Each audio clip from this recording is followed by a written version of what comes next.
I hope you're having yourselves a fantastic Tuesday. Guess what? It's NCAA tournament time, as if I had to tell you, but I'm going to tell you anyways because it is madness. And this year, we have something really, really cool coming up here on Wake Up Call with Dan Tortora, where sports meets life. And that is called The Morning After the Madness. We unveiled it yesterday. And in unveiling the morning after the madness, essentially what that is after the games in each round, we're going to be doing the morning after broadcasts on Wake Up Call with Dan Tortora about the madness, about the games, about everything that's going on. And I'm very excited to be doing that. And so we started that with giving you information on the field of 68, every single team. We did a broadcast. You can go back and watch it on youtube.com/wakeupcalldt and on facebook.com/wakeupcalldt. We talked about every single team. I, here with you, broke down every team in the tournament. All 68 teams, all the teams in the first four, everybody, information on all of them. So you have no excuse to not know anything about everyone so that you can predict your bracket. So we had a lot of fun with that. Very excited to be back here with you today, doing something that my guy Ross and I have done for so many years, which is predict the field. And so we're going to be doing that here on Wake Up Call with Dan Tortora, where sports meets that thing called life. We're going to be predicting in real time the entire bracket. We're going to start our brackets here today in the West. Then we'll move on to the South, the Midwest, and the East. Ross's bracket will go up first. We'll fill it in real time as he tells us what he's picking. And then in real time, I will fill in my bracket. And then we'll round things out and show you our Final Four, our championship game, and our score. That'll all be here on your screen on Wake Up Call with Dan Tortora, where sports meets life. Inside of the Cafe Kubal studios, Cafe Kubal here with you all throughout the week. You can go to Cafe Kubal today, and I suggest that you do so. Head out to Cafe Kubal and fill your cup up right with the good stuff, hot or iced, as well as all their fantastic treats, and of course their great sandwiches and so much more. Cafe Kubal, the one thing that you can get every single day and still want more of. I know when it comes to chai, I got to get a little for today, a little for tomorrow, because it's so good, and I need to be able to wake up with it. So make sure you head out to Cafe Kubal today, 3501 James Street, as well as 401 South Salina Street, inside of Golisano's Children's Hospital in downtown Syracuse, all of those locations in Syracuse. You can also go to 343 Fayette Street in Fayetteville, New York, and you can make your way out as well to their location, first ever drive-through location, and that's by going to the corner of Route 11 and Taft Road at Sweetheart Corners. So make sure that you do the madness that is here for us in March. And I am so excited, so thankful that we get to do this once again.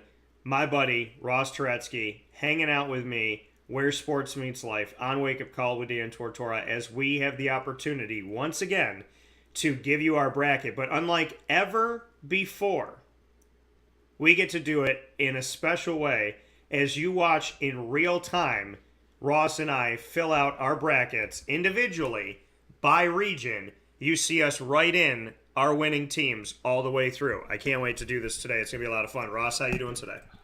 I'm doing great, buddy. It's an honor to be on. I always love doing the drive with you. It is March Madness, the Ides of March today for all you Julius Caesar fans out there. If not, look it up. It's interesting stuff, but it's very exciting. We start tonight.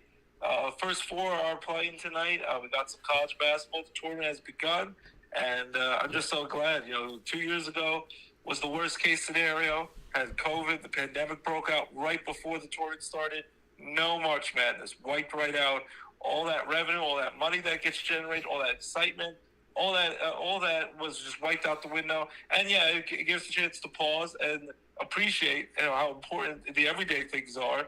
But as much as we definitely have to focus on family and people and all that great stuff, you also like to have the nice distraction of watching a basketball game. It's something fun, and having snacks, having wings, having pizza, hanging out with the guys and the girls, and just chilling and watching a basketball game. It is during these tough times where you're paying. We were joking off air in Los Angeles, it's $7 a gallon.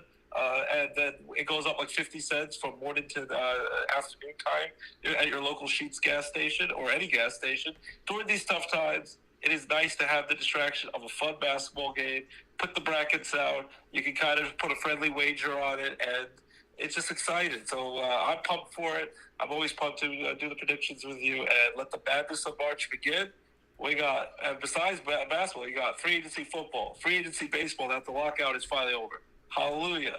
You got basketball and hockey about getting ready to go to the playoffs in the pros. But, of course, March Madness, these 3 weeks, and these first 2 days of the tournament, Thursday and Friday, the first full days where you get from 12 o'clock afternoon past 12 o'clock midnight every single day for those first 2 days are the two greatest days, I think, in sports for the whole calendar year. So let's get pumped. Let's get excited.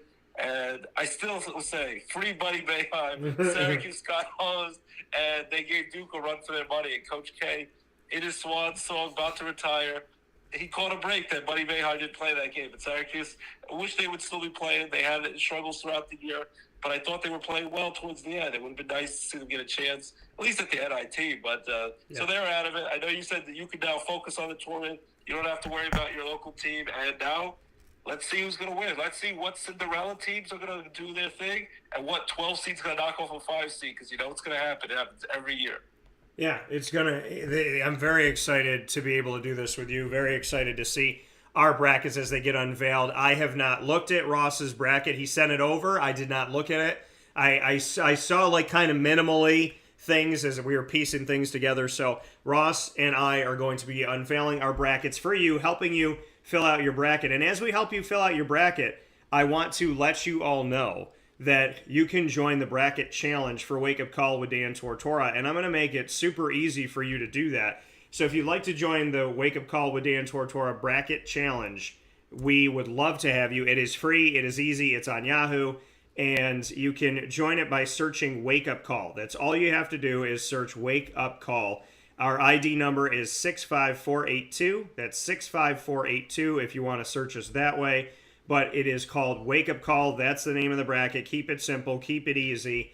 And I'm putting the link up right now on our different pieces here. So on MixLR as well as on Facebook and YouTube.com/WakeUpCallDT. I'm putting this up for you right now. So you can join our free bracket challenge and put your bracket in with our brackets here and see how you stack up against me, against Ross, against your friends, family, coworkers, and colleagues. That bracket challenge is now up, it is now live, and it is now available to you by following that link. So please make sure that you do that today. I reached out to every single fan base, all of the fans of the 68 teams. I reached out to every single one of you, made a special post for each of you individually to join our bracket challenge. So we want you all in. We want to have you all be a part of it. I'm looking forward to it, and I agree. You know, I'm going to be re-airing my conversations with the Syracuse Orange basketball alumni, as well as Mike Kitts, who's a longtime official and coordinator of officiating. So make sure that you listen into those when we put those up on the archive here. And Katie Kalinsky, who spent 7 years on the staff. And so you definitely don't want to miss out on that on the Syracuse staff. So I am about free Buddy Boeheim. I know Buddy well. I've known him for about 6 years, if not longer. And he really is that nice of a kid. He is a good person. And I think that people need to realize that. I know in today's world, you're guilty until proven innocent. I know everybody cares. I shouldn't say everybody because I'm not like this, but I know a lot of people care about the story and not about the people anymore, unless it's you. And I want to remind you that when it is you, then I need you to actually think about this and realize the fact that what if somebody did to you what you're doing to somebody else right now? That should be your litmus test, is how would you deal with that? So Buddy's a good kid. Buddy's a hard worker. I'm very happy to know him. I'm happy to be around him. And I'm happy to call him a friend outside of the world of simply doing our media stuff and all that. So big shout out to Buddy. Daddy Dubs on YouTube said, who's the sleeper this year? Stay tuned, because we're going to be letting you know who our sleepers are going to be. So with that being said, Mr. Turetsky, I now will defer to you, jump to your bracket. We will start in the West, and I will be filling this out in real time. You can watch on your screen on youtube.com/wakeupcalldt and on facebook.com/wakeupcalldt as these brackets come to life. West bracket, Ross, will start with Gonzaga and work our way down. Go ahead. All right, my West bracket. And remember, you probably want to just go with the opposite of what I pick. 'Cause sometimes they're great, other times they implode on the first day, but definitely by the end of the weekend. But 1 seed Gonzaga. I know we finally had a couple of years ago a 16 seed knock off a 1 seed. Virginia got upset. And then, of course, they won the national title the next year before the crazy pandemic knocked everything out. So they bounced back. But I don't see that happening here. Georgia State 16 seed versus 1 seed Gonzaga, the number 1 overall seed for the second year in a row. Gonzaga is that little engine that could. Mark Few, going to be a Hall of Fame coach, great coach for Gonzaga. They're not just the little engine that could, the underdog Cinderella story, which is what they began back when Mark Few was getting them to the tournament back like in 1999. It was like 23 years ago. They used to just be the little school where John Stockton, the great Hall of Fame point guard, all-time assist leader from the Utah Jazz, alongside Karl Malone for those years, came from. Now they are a legit powerhouse year after year.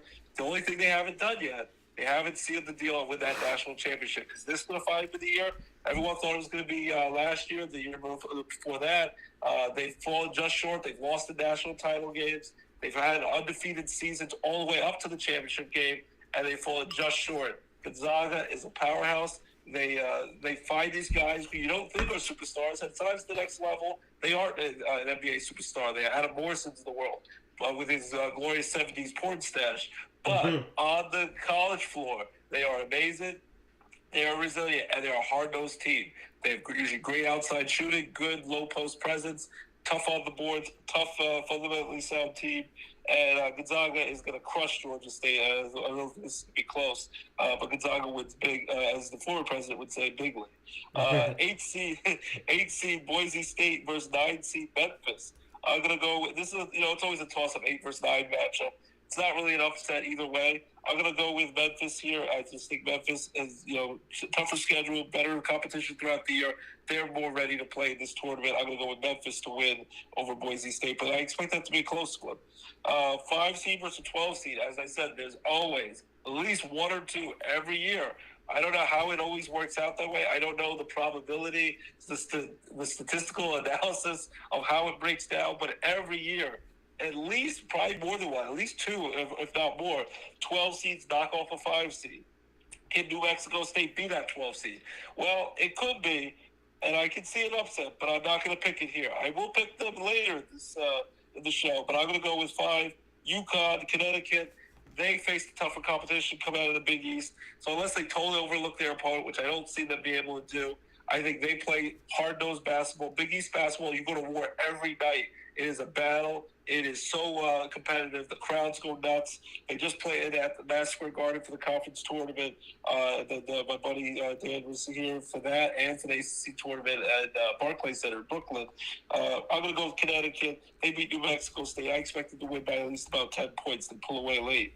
4 seed Arkansas Razorbacks versus the 13 seed Vermont.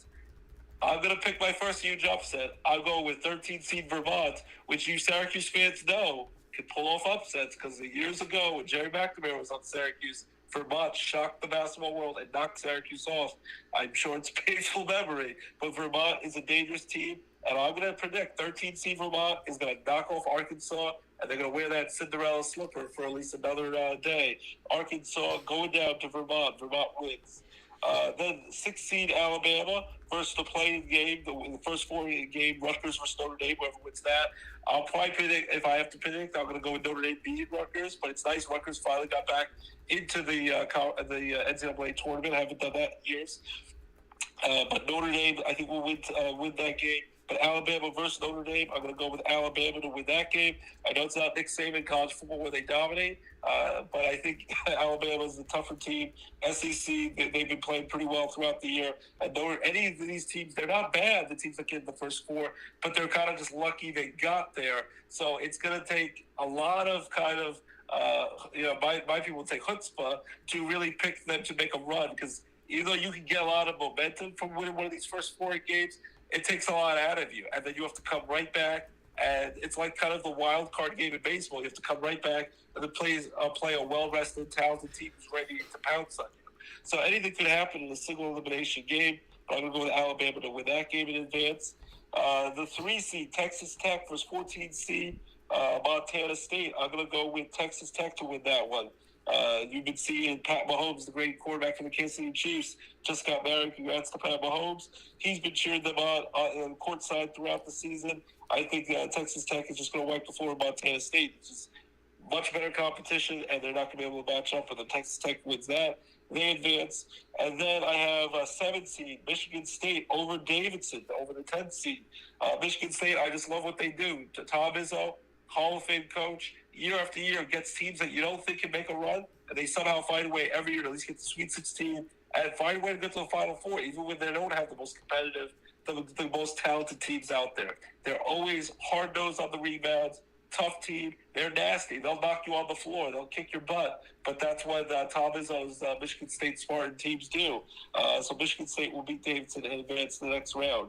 And you know who they're going to play that next round? I think we're going to have a great Hall of Fame matchup, just like you had in the ACC tournament that you covered, where you had Boeheim versus Coach K one last time. I think we're going to have Coach K, his Duke team, 2 seeds, going to crush 15 seed Cal State Fullerton. It's going to be Duke versus Michigan State, Izzo versus Coach K, and I think that's going to be an epic showdown. One final time in Coach K's amazing career after 40-something years of coaching. He's retiring after this. And I think you're going to get to see Duke and Michigan State in round number 2. So I'm assuming, Dan, you want me to go through the whole thing, not just round 1? You want me to go through the whole West bracket? Yeah, we're unveiling our brackets by region, so you'll do the West first, and then I will do the West right after. All right. So now let's get back up to the top. Gonzaga, as I said, moved on to second round. So after being Georgia State, so it's Gonzaga versus Memphis. Gonzaga is going to wipe the floor with Memphis. They get to the Sweet 16. I'm going to go with Connecticut over Vermont, the upset Cinderella team who beat Arkansas. I think finally that the glass slipper shatters. Connecticut's going to win. They've been ready all year. Big East again gets you ready to play in this hard-nosed single elimination tournament. So I think it's going to be Connecticut over Vermont, and it'll be Gonzaga versus Connecticut in the Sweet 16.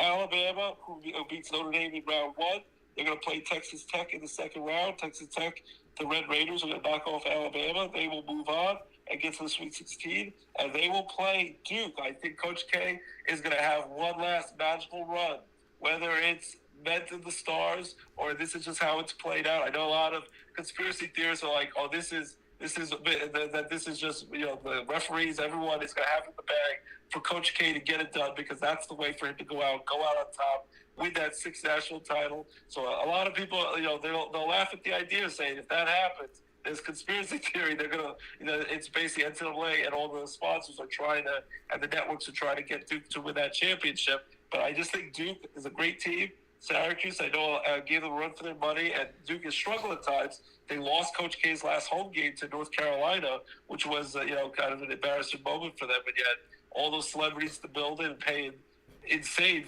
like $5,500 a ticket. It was ridiculous that night. But I think Duke's going to go on a run here. I think Duke is going to knock off Tom Izzo, Michigan State. Michigan State, I think, is going to keep that game close. I think it's going to be like that Syracuse-Duke game. Michigan State's going to give them a run for their money. Duke pulls away at the end, wins by 4 or 5 points. Duke moves on to the Sweet 16. They're going to play Texas Tech to see if they can get to the Elite Eight. Back up to the top of the bracket, we're going to have Gonzaga. They still are a powerhouse. They're going to knock off UConn. UConn's going to make it tough. But I think in the end, Gonzaga, too much talent there. Gonzaga moves to the Elite Eight. And then in the bottom half of the bracket, I'm going to go with Duke. Again, continue their run. They crush Texas Tech. They will go to the Elite Eight and play Gonzaga. And I think that's going to be one heck of a matchup. I'm looking forward to if this is what happens. Duke, Coach K versus Mark Few, a great coach who, potentially, when it's all said and done, might have the results of what Coach K can have. The only thing he really needs to do is put a stamp of approval with that national title, because he's got the Final Four championship games. Gonzaga, they're not that underdog anymore. So this is, I think, going to be a juggernaut matchup. This is going to be like an Avengers battle. This is Thanos versus the Avengers here. Old guard versus new guard. Gonzaga versus Duke. Elite Eight. Who's going to the Final Four? Who's going to go to New Orleans? I'd love to pick Gonzaga here, but at the end, I'm going to say this magical Cinderella run, the magic carpet ride continues for Coach K. I know you can't stand him. Everyone hates Christian Laettner. They had a documentary on ESPN 3030 a couple years ago. I think Duke Blue Devils are going to get it done. Duke, Coach K, go to the Final Four one last time.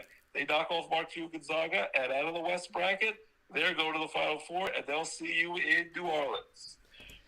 Coming from Ross, that's his bracket. That's what it looks like right here on Wake Up Call with Dan Tortora, where sports meets that thing called life. Gonzaga, first Duke, further right to the Final Four, and he has Duke winning it. It is now time to jump to my bracket here in the West. So we'll start things off in the West region at the top once again, as I get an opportunity to jump on this, and the feed just jumped to the East, but we're not going to the East yet. So with the West bracket right now, for me, as we get things started, I'm going to... Now, I already did the show yesterday where I broke down the field of 68. I told you about every single team, so you don't have an excuse to not know something about every single team that's out there. So we did that already, which means it's now time for me to jump simply into these picks and let you know where I'm going. So I'll start things off by saying that Gonzaga, for me, is going to move on here in the first portion of this bracket. So I have Gonzaga moving on.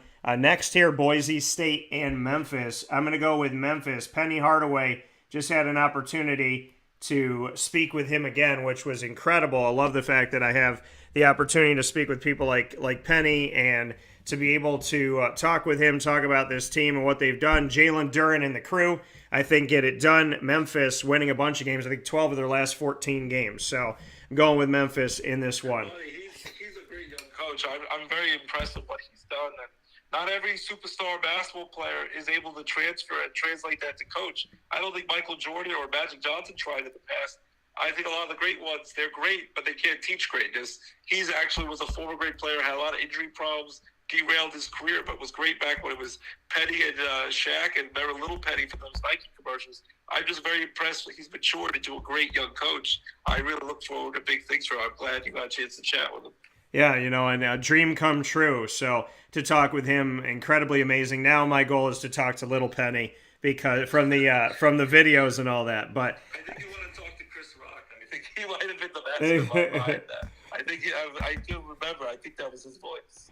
Yeah, good old Chris Rock. So good stuff out here, having a lot of fun where sports meets that thing called life, and appreciate you being here with me on Wake Up Call with Dan Tortora. So with that being said, as Ross and I pick the field, we're going to continue to pick these teams, and I'm very excited to continue on here in the West bracket, so we're going to do exactly that. My next one up here, UConn and New Mexico State, as Ross spoke to you about. I had the opportunity, as those of you who follow me on social media, Facebook at Wake Up Call DT, Twitter at Call DT, and Instagram at Wake Up Call _DT. I was out at the Big East and the ACC and then covering the American from afar. I got UConn, who left the American for the Big East, played very well, played physical, had fun, and I got to tell you, they look like they fit right in again to the Big East in the Garden. So I'm going with UConn in this. I think they're too tough in this matchup.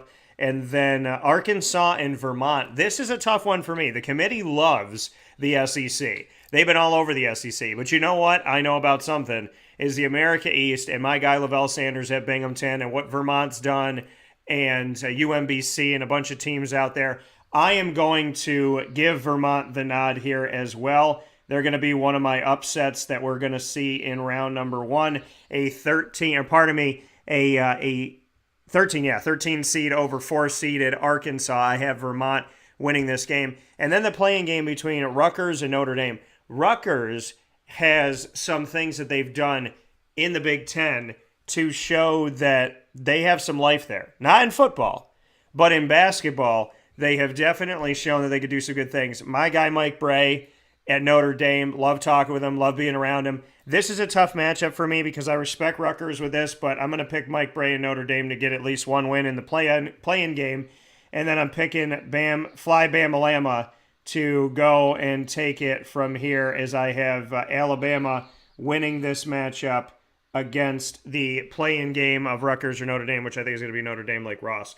Texas Tech and Montana State. I'm going to go with Tech in this one. I think Tech is a dangerous team in this year's tournament. It's just a shame for them, the bracket that they got put into. And then, so I'm going with Texas Tech. Michigan State and Davidson. I'm going with Tom Izzo. I've said it before and I'll say it again. Izzo in any brackets is a danger. Literally, I said in the past before the 16 seed finally did it, I said years ago, if you want a 16 seed to beat a 1 seed, put Tom Izzo and Michigan State there. Because Izzo is so good. And I say that before, and he's done it over and over again.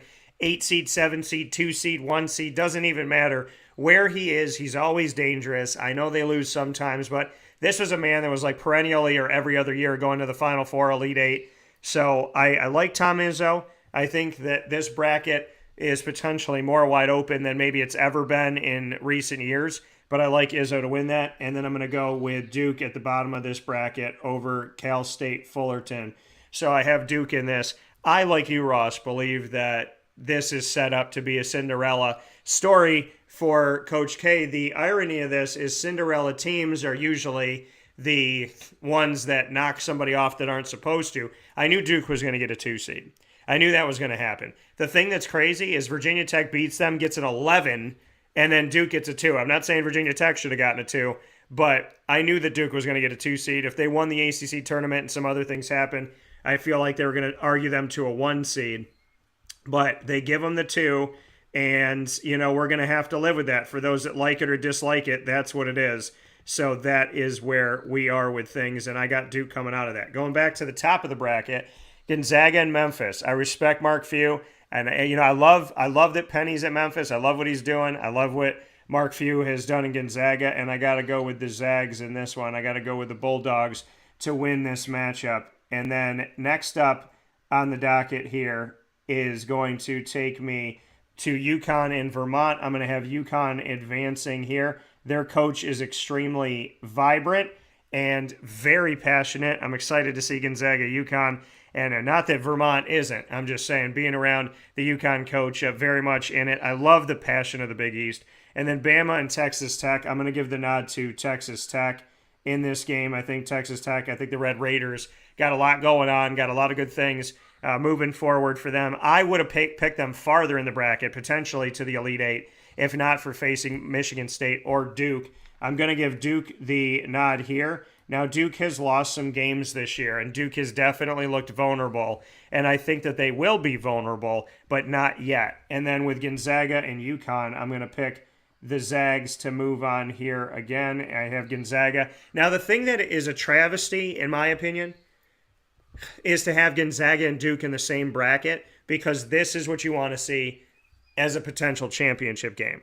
And filling out the bracket, in my brain, I'm like, oh, they can play each other in the championship. But they can't. Their championship is going to be, in my opinion, in the West as we finish off here in the Elite Eight. Gonzaga will play up against Duke, and they will have an opportunity to move forward. Will it be Coach K? Will it be Mark Few? Is this going to be the year that Duke goes dancing again into the Final Four?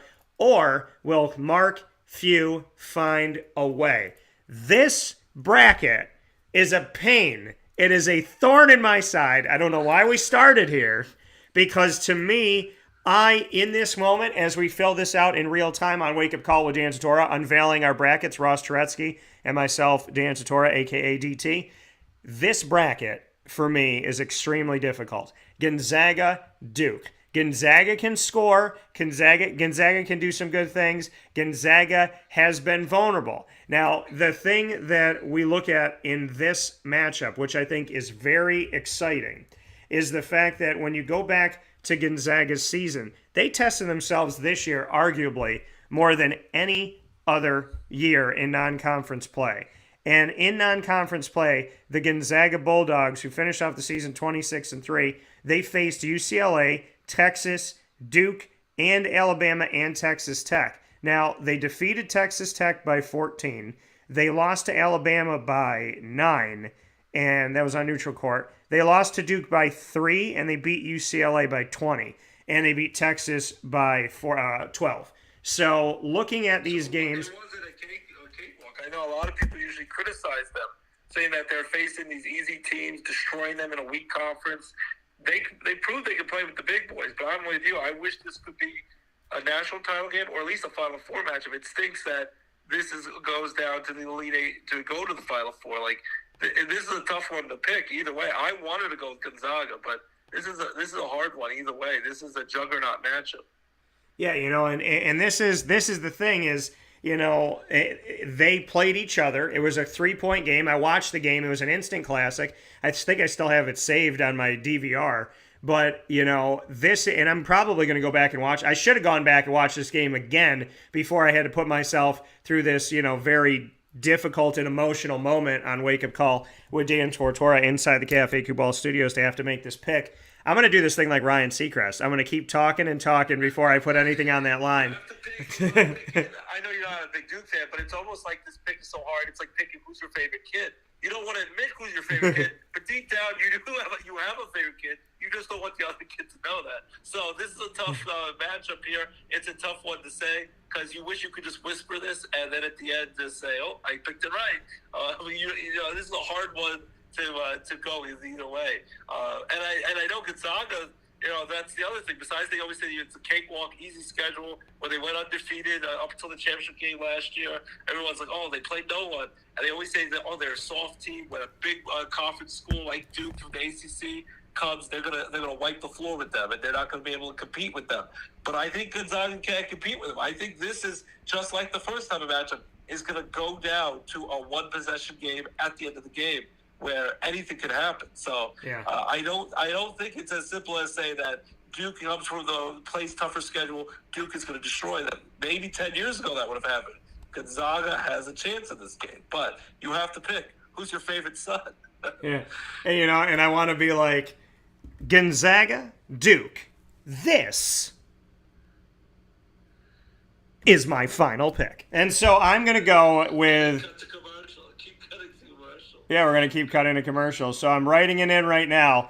Gonzaga, the Bulldogs, avenge their 84-81 loss. The reason why I picked it. I have to give you props. You have the courage. You made the pick. And here's the thing, though. Here's why. Here's my why. I always have a why. So this is my why. My why is I think the top of this bracket allows Gonzaga to move forward in a way that I feel better than the bottom of the bracket does for Duke. Duke is vulnerable in a lot of ways. They're vulnerable in the next round to Michigan State. Not that all teams are vulnerable in this. I'm just saying the Duke team that I've seen this year firsthand, especially in the ACC tournament, they've been vulnerable to a lot of teams. Miami gave them all they had. Miami lost by 4. Duke lost in Cameron in the final game that Coach K will ever coach there. They lost to Virginia Tech. They almost lost to a Buddy Boeheimless Syracuse. So to me, Duke has shown a lot of vulnerability, and I feel more confident that Gonzaga can get through the teams at the top more than Duke can get through the teams at the bottom. So the reason why I chose what I chose is I don't know if Duke's going to necessarily get as far as I have them. Texas Tech, Michigan State, potentially Alabama are going to make life really difficult for Duke, and Duke has shown that they cannot consistently, night in and night out, win all of these games in succession like they used to in the past. So I'm going with Gonzaga because of the fact that I feel that I feel like they have a better chance of doing what they need to do, and a more vulnerable Duke this year makes me a little bit concerned. So. Oh, no, I agree. I think they have, and I think it's a little bit of an easier path up top for Gonzaga to get to that Elite Eight game against Duke. I definitely agree. Duke could get tripped up. Either Texas Tech could do it, Alabama could potentially do it, and Michigan State, I know they'll be favored to beat Michigan State. Tom Izzo will have those guys ready to play. They will play like their hair is on fire, like they look like Bernie Sanders come out of a burning building. They will be ready to go, and Bernie Sanders and Michigan State, they're going to give Duke all they can handle, I think, in round 2. So they very well could get tripped up before that Elite Eight matchup.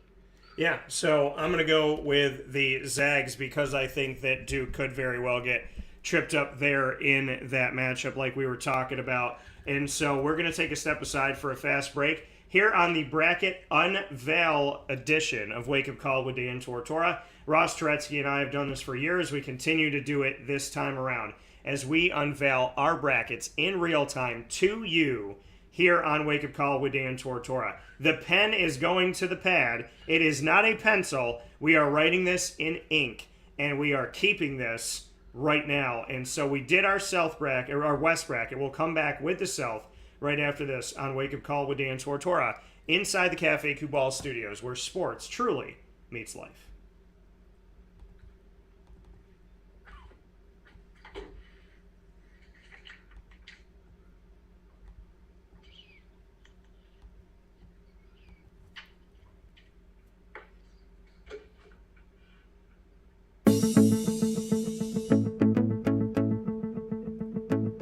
Avicolli's, located on the corner of Route 57 and Wetzel Road in Liverpool, New York, has been your trusted neighbor for decades. Located just steps from Liverpool High School, we're happy to have the Liverpool Warriors on-site, on-location broadcast at Avicolli's through Wake Up Call with Dan Tortora every single month, featuring student athletes, coaches, and administration throughout the year from Liverpool High School. Head out to Avicolli's today on the corner of Route 57 and Wetzel Road in Liverpool, New York, open Tuesday through Sunday for lunch, dinner, and drinks. We'd love to see you out there, and of course you can call them at 315-622-5100 for takeout, delivery, and catering. That's 315-622-5100, and also find them on myavicollis.com. That's myavicollis.com.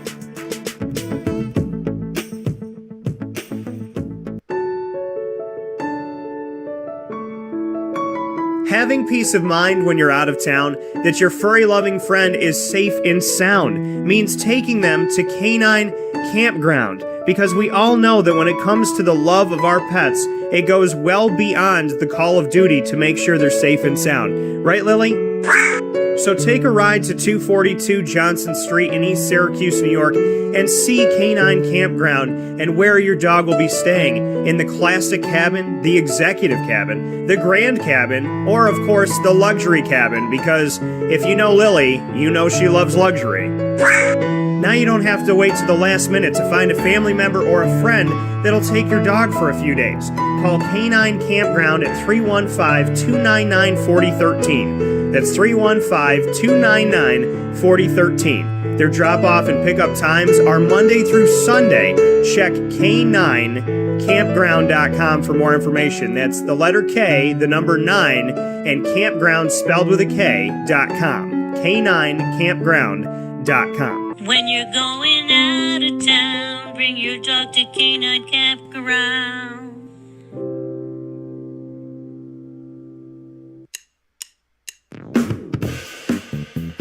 PB&J's Lunchbox, the food truck that you love finding all throughout Central and Upstate New York, now has a street-side cafe. So when you're craving their traditional favorites as well as their out-of-box amazing menu items, you can now head to 663 Old Liverpool Road in Liverpool, New York. Located just minutes from the highway, the Thruway, Destiny USA, and Onondaga Lake Parkway, PB&J's Lunchbox Street-Side Cafe is there for you Monday through Saturday from 9 a.m. to 7 p.m., serving breakfast, lunch, and dinner all throughout the day. Get breakfast for dinner, dinner for lunch, whatever you fancy, including their award-winning grilled peanut butter and jelly sandwich. Find them at 663 Old Liverpool Road in Liverpool, New York. PB&J's Lunchbox, where we love to know what's in your lunchbox.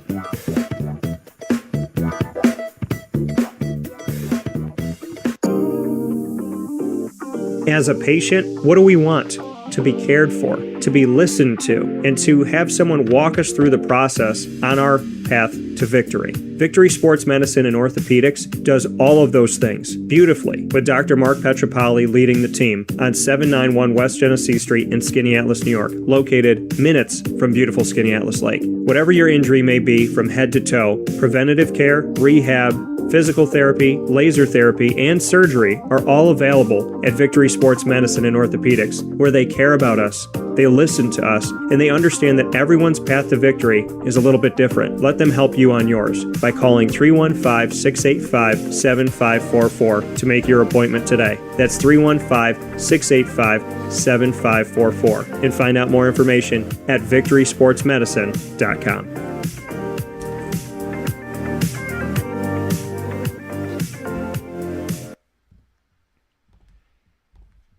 And welcome back here to Wake Up Call with Dan Tortora inside of the Cafe Kubal Studios, hanging out with you where sports meets that thing called life. And I am ecstatic about what we get to do right now inside of ModPawsPopcorn.com's What's Poppin', giving you the list of topics for the day. Mind you, you can get your popcorn ready, your kettle corn ready, and all your treats by going to MaandPawsPopcorn.com.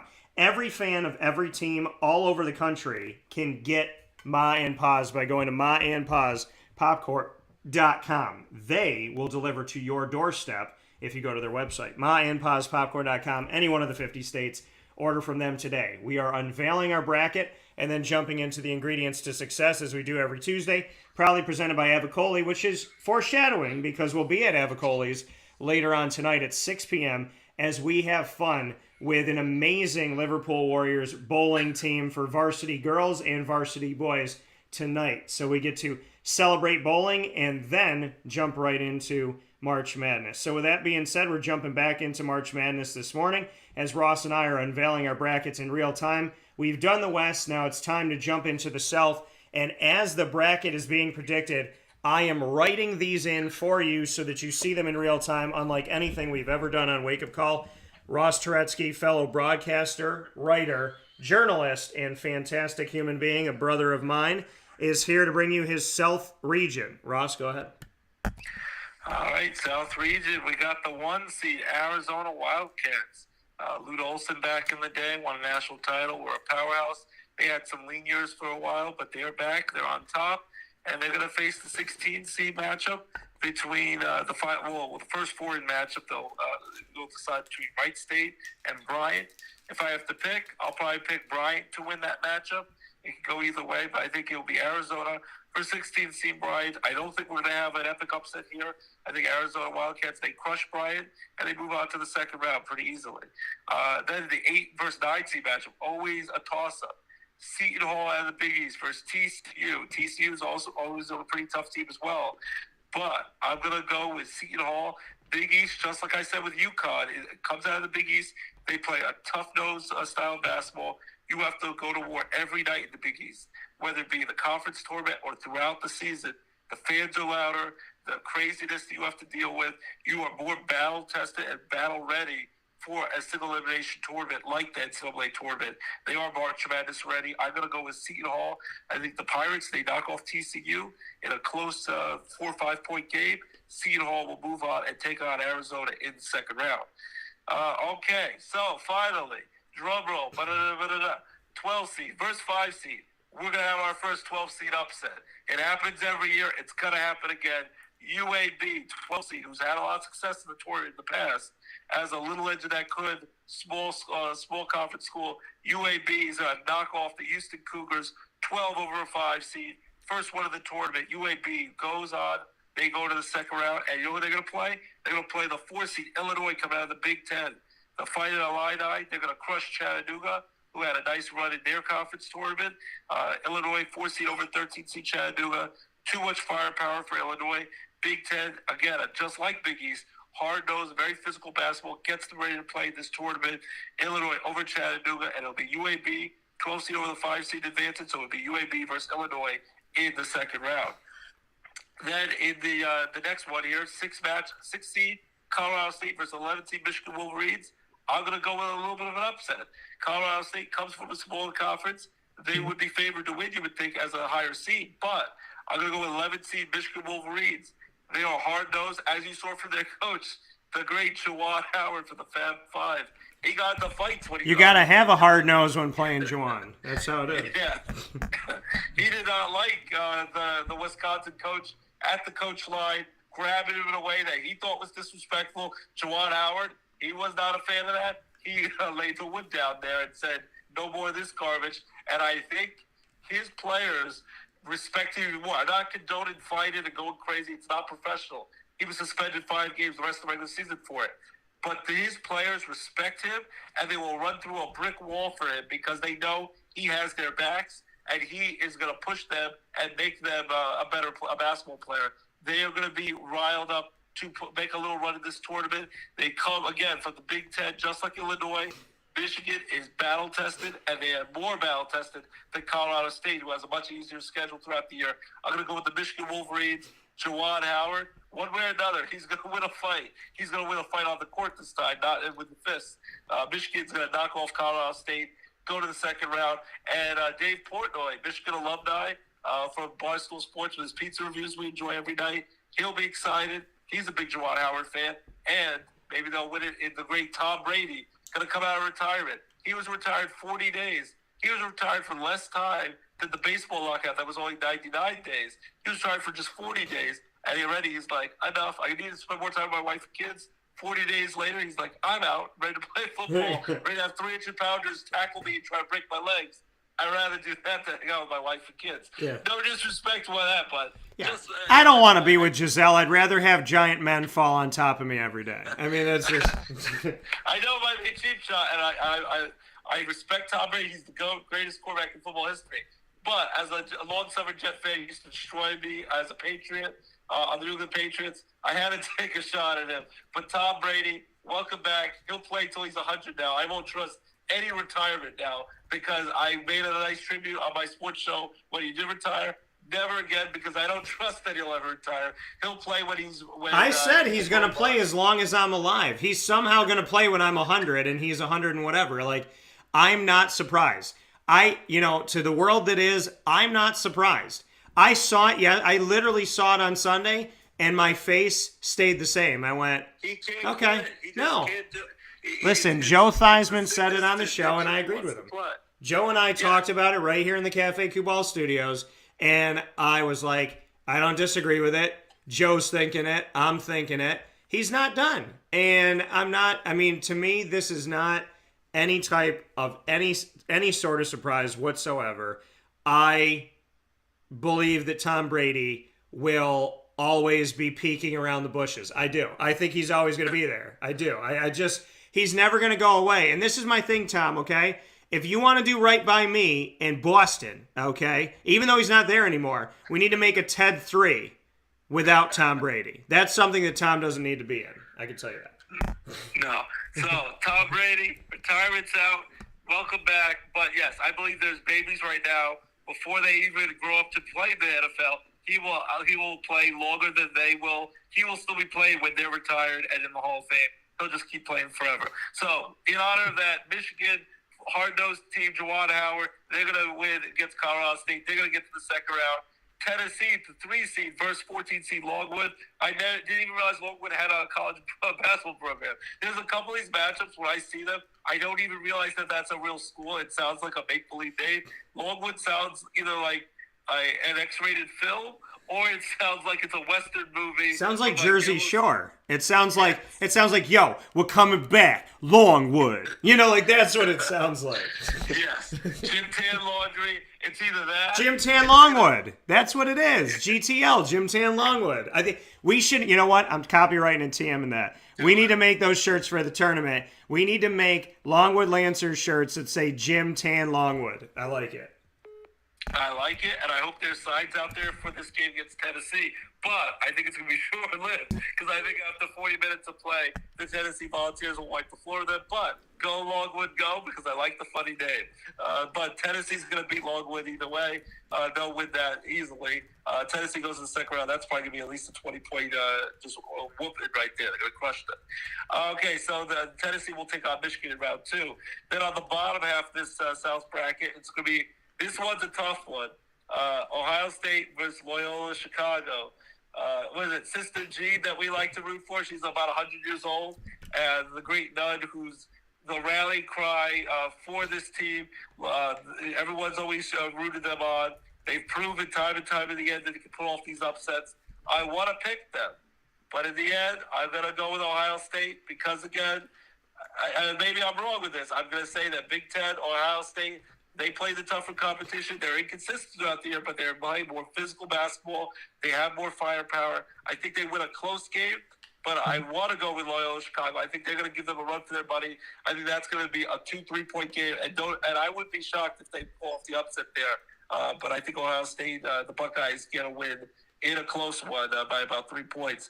They will go to the second round. And you know what they're going to win? Who's going to win and face them? And I think they're going to want a long run because, again, just like Duke, and Coach K, they know, and Tom Izzo with Michigan State, they know how to win in the tournament. Jay Wright and Villanova, who've won a couple of national titles in recent years, they know how to win in this tournament. Year after year, no matter whom they lose in the NBA draft, they find ways to get it done. The Villanova Wildcats, the 2 seed over 15 seed Delaware, who I think they said lifetime, they've played 5 tournament games. They're 0-5, have never won a tournament game. It's nice to see Delaware, a relatively local team, get into the March Madness tournament, but I think it'll be short-lived. Villanova's going to wipe the floor with them, win by at least 20 points, and it'll be Villanova versus Ohio State in a pretty nice matchup in the second round. So let's go back up to the top of the bracket. Arizona versus Seton Hall. Seton Hall could give them a run for their money. As I said, Big East basketball, they slow the game down, physical game, and they're going to really push Arizona. Arizona, I don't think, can run away in this game. But I think in the end, Arizona wins by just enough.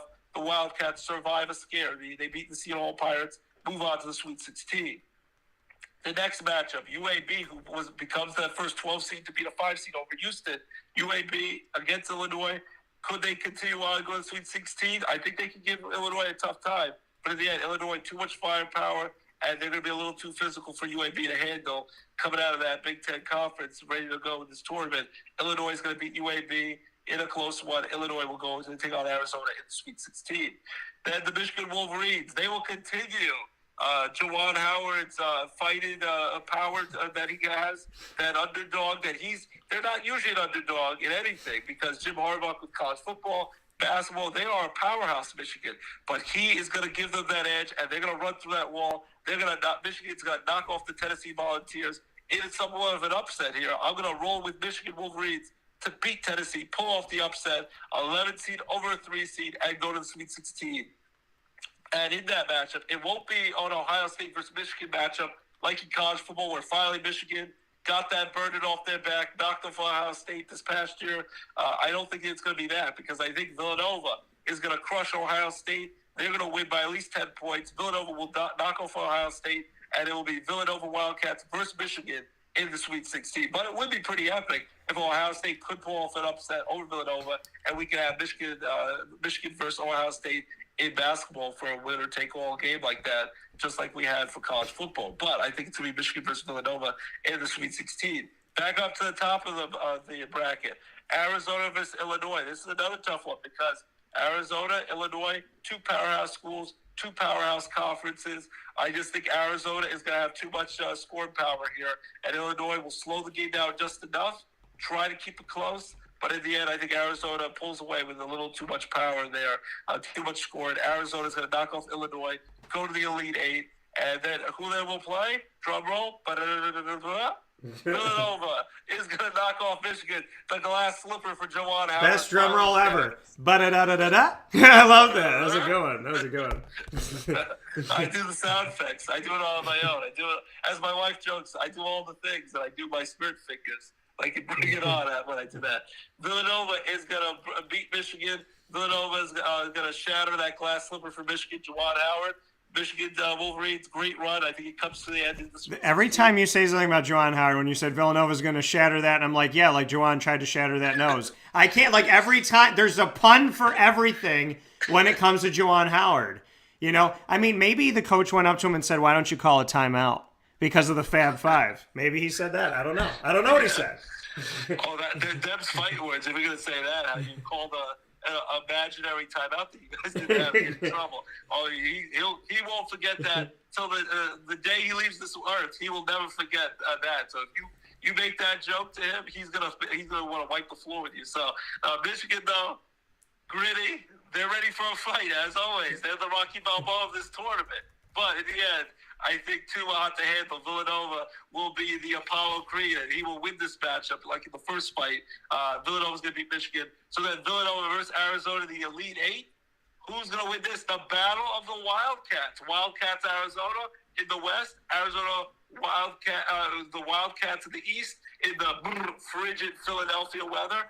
Villanova in the end is going to win that because they are more ready to prepare to win this matchup. They've had the more success in this tournament. Jay Wright has his team ready to go on these runs year after year. Sweet 16 all the time, winning 2 championships. And Villanova, I also like to think, coming from the East Coast, I think people, maybe this is a oversimplification, I think people on the East Coast are more hardcore. They have to overcome more things. They're grittier. And they have to fight a lot harder than a lot of people on the West Coast who have warmer weather, sunshine, and they don't have to battle the harsh conditions. So when I have an edge of 2 powerhouses, East Coast versus West Coast, maybe it's my bias, but I'll admit that I'm going to go with the East Coast team who overcomes the grittier weather, the tougher obstacles, tougher conference. I think Villanova, they're ready to go. Coming out of the Big East, Villanova's going to knock off Arizona, and they're going to get to the Final Four once again. Jay Wright gets it done. I know years ago they told about the NBA, the Sixers in Philly wanted to steal him away. If he's smart, he stays in Villanova for the rest of his career, and he's going to be the next Coach K before it's all said and done. Villanova, man. Great team. Got to see them on site on location at the Big East. Fantastic. One of the coaches that I wanted to interview on that list of coaches all time that I've always wanted to talk to, Jay Wright on that list. And I got to cross that off the list this past week at the Big East tournament. So shout out to Jay Wright. That is Ross's South bracket with Nova coming out of it. Let's jump into my South bracket here and give you my thoughts here on where I think things are going. Well, I'm going with the Bryant Bulldogs in the play-in game. Bryant has played Syracuse recently.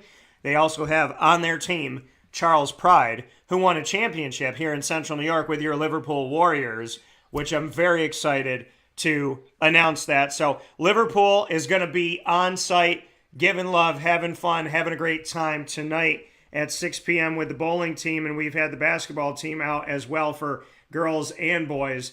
And then we're going to be able to see tomorrow night a Liverpool Warrior alum, Charles Pride, get after it in Bryant Bulldogs' first ever tournament appearance.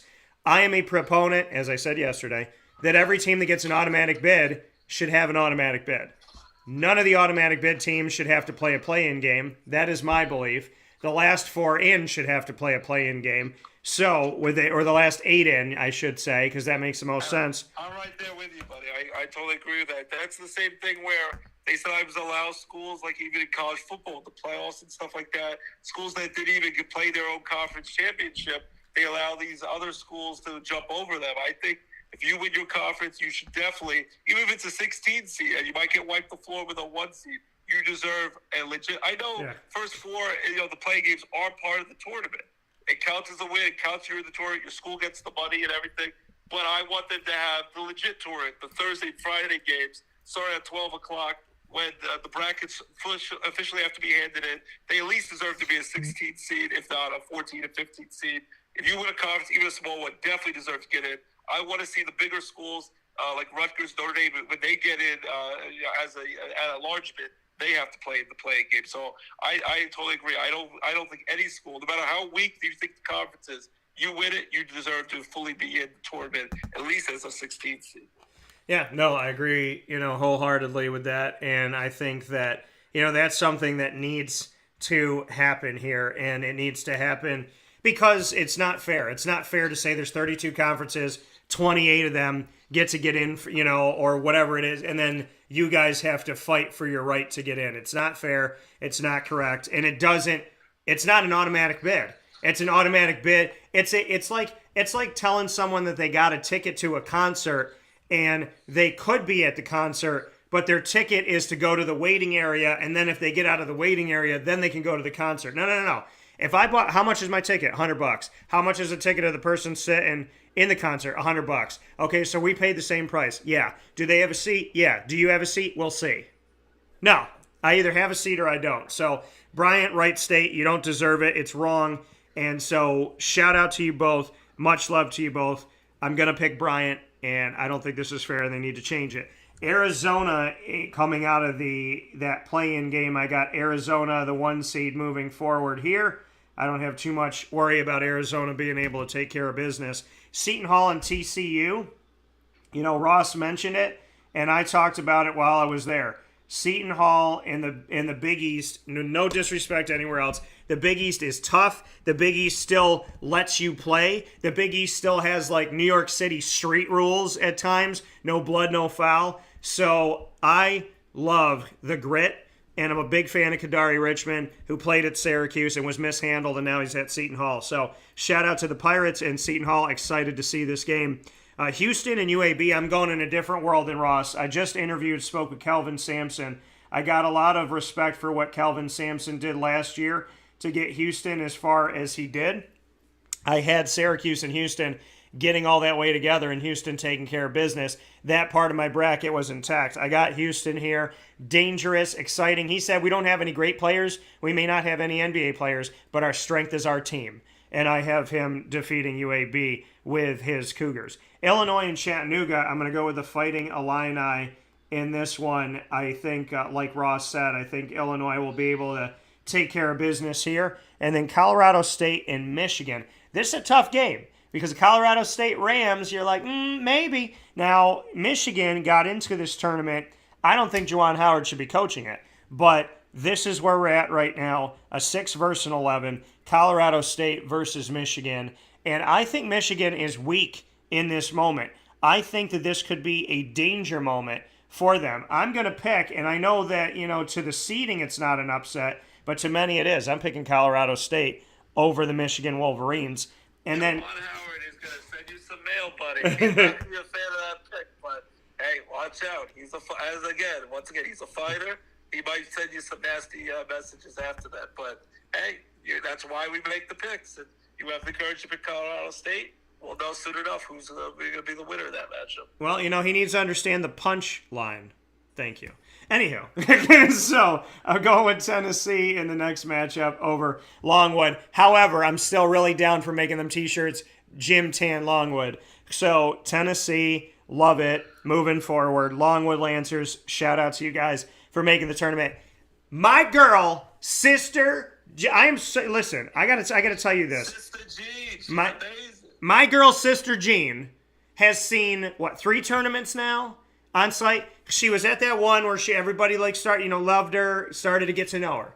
Then Sister Jean showed up in the Rona times with the mask on. Sister Jean reminds me of my G-Mama. Sister Jean is 102, and Sister Jean's going to be on site for this. Ohio State, you had just as much good this year as you had questionable this year. I talked about it yesterday. Go back and watch the show. I talked about the fact on youtube.com/wakeupcalldt in the morning after the Madness Field of 68 breakdown.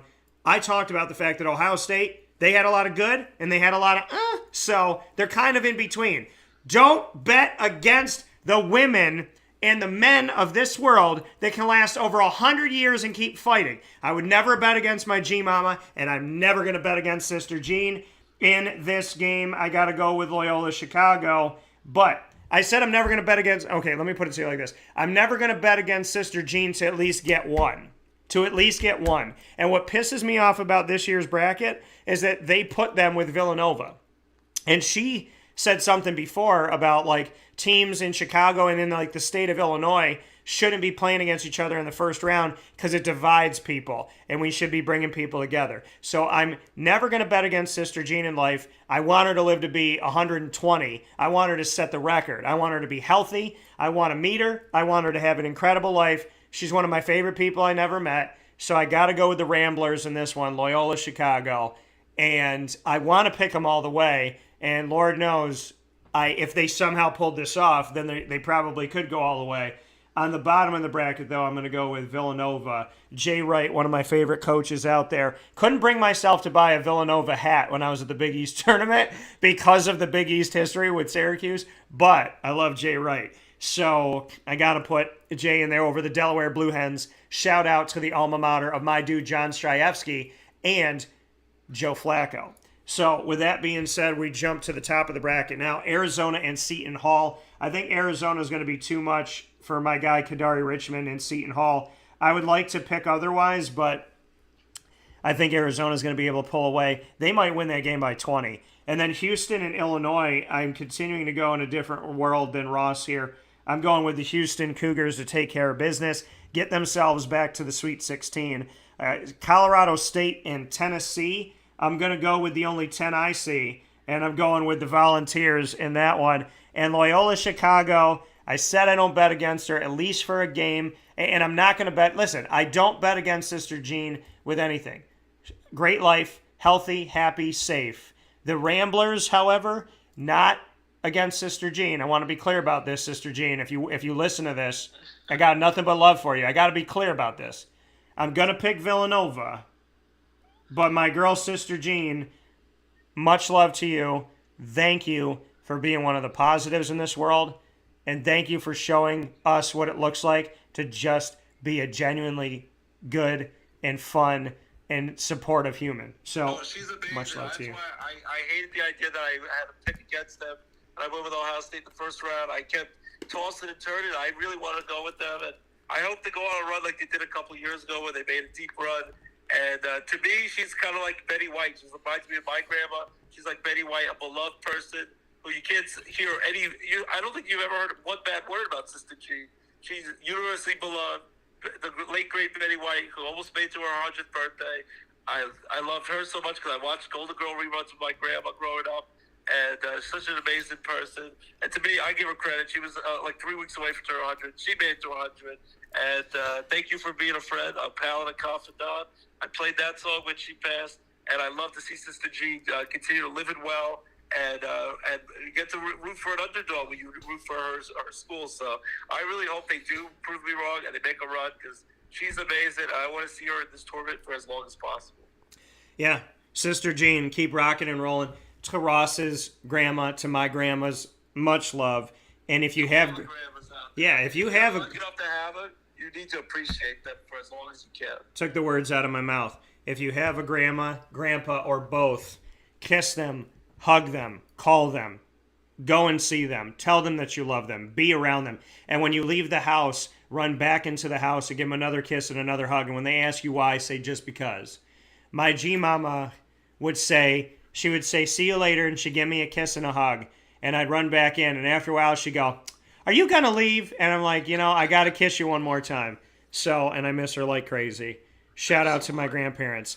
Pop Cavino, Pop Miller, Gammy, and G-Mama. I love you all. And to my adopted pop, Papa Pandozzi, and to Grandpa Bill, I love you all. And I hope you're watching over all of us kindly up in heaven where the best is.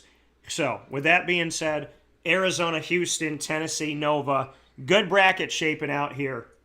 The only one that I think I'm a little concerned about is the Tennessee pick, but I'm okay with it. So, Arizona and Houston, I really do enjoy, like I said, what Kelvin Sampson's done with Houston inside of the American Athletic, but I think their time will be up with Arizona at the top of this bracket.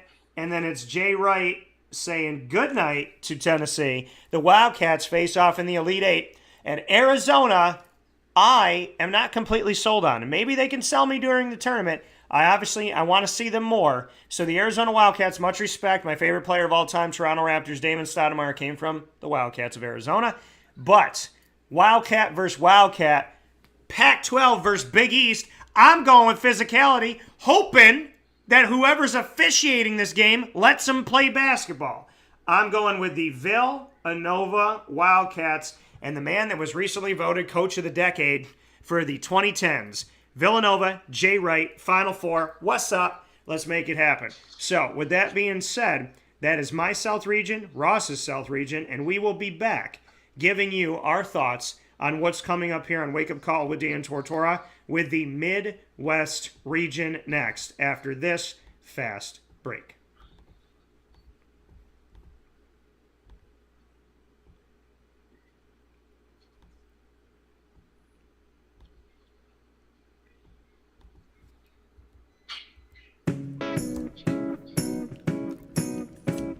In these unique times, there are those in our community that give us a sense of normalcy and positivity. Pizza Man on 50 Oswego Street in Baldwinsville has been here for you for over 35 years and is here now. Call 315-638-1234 or order online at pizzamanbville.com to bring those familiar tastes into your home.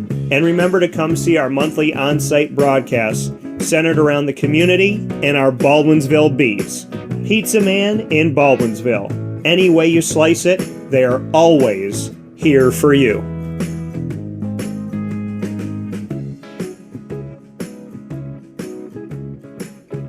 This is Jimmer Sikowski, owner-operator of Chick-fil-A Cicero, 7916 Brewerton Road in Cicero, right in front of the Home Depot. I had a deep feeling that God wanted me to do something bigger with my life and to help people, help others. I kept putting Chick-fil-A in my life, and I realized as I was going through the franchise selection process that positively impacting the lives of others was really core to what we do here at Chick-fil-A. First of all, it starts with the food. The food is brought in fresh daily. We bring in local produce. We prepare to order in the kitchen. We hand bread our chicken. We hand spin our milkshakes. it's great food. It doesn't taste like fast food. I think the second thing is the way people feel when they come in a Chick-fil-A restaurant. It's different. We try to treat people with intentional kindness here, which is very different and deeper than good customer service. And so I think it feels remarkable for most people to come in a Chick-fil-A restaurant. And then lastly, the impact that we try to have in the community is very different. It's a big part of the expectation of every operator of a Chick-fil-A restaurant is that they're actively engaged in their community, they're a leader in the community, and they're making a difference. When they realize that what we're striving to do is to shine a little light in their life, that's a very, very different experience than you will have in any other quick service restaurant. And it's that remarkable experience that I think people will emotionally connect with. I'm George Townsend of Honda City with some good advice when buying a new car. The true cost of owning a new car is determined by the appraised value when you trade it. No vehicle appraises higher than a Honda. Next, look for low APRs and deep discounts. You also want low maintenance costs and great fuel economy. That's why my advice to you is to buy a new Honda. Looking pre-owned, visit our Honda Certified Used Car Center. Honda City, 7140 Henry Clay Boulevard, Liverpool, or HondaCity-CNY.com. It would be a pity if you don't shop at Honda City.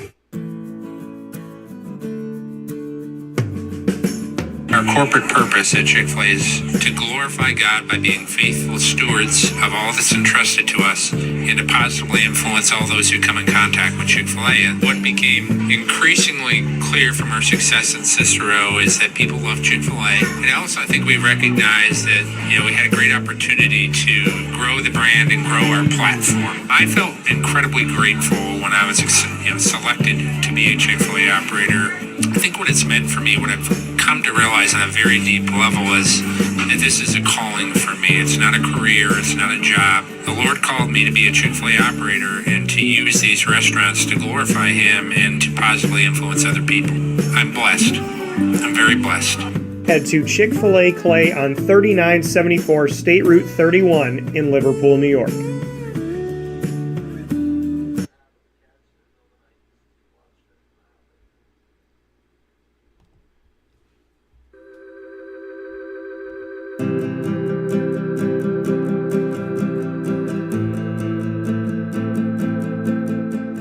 Cafe Cabal offers same-day local delivery of our products, offering no delivery charge for Onondaga County. Shop cafecabal.com for fresh roasted coffee beans, cold brew, travel mugs, and all your essential Cafe Cabal needs. Cafe Cabal, coffee for the soul.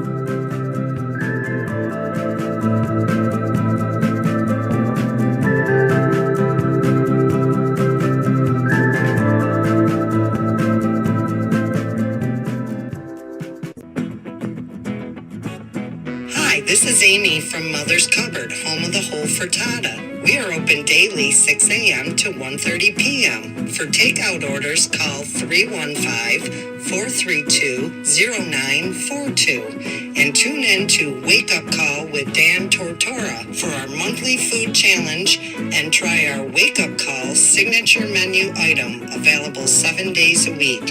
Here at Mother's Cupboard, we are Central New York, and it's our honor to serve you. Ma and Pa's Kettle Corn and Popcorn Factory remind us that every day is worth celebrating. Find them at 201 Old 7th North Street in Liverpool, New York, open Monday through Saturday in-store and all the time online at maandpaspopcorn.com. Serving our Central New York community and beyond, you can order all throughout the country at maandpaspopcorn.com. And remember to get your tins, which have in-store half-price refills forever. Ma and Pa's Kettle Corn and Popcorn Factory, available to you for fundraising and all of your events by calling 315-450-6272. That's 315-450-6272. Ma and Pa's Kettle Corn and Popcorn Factory. How corny are you?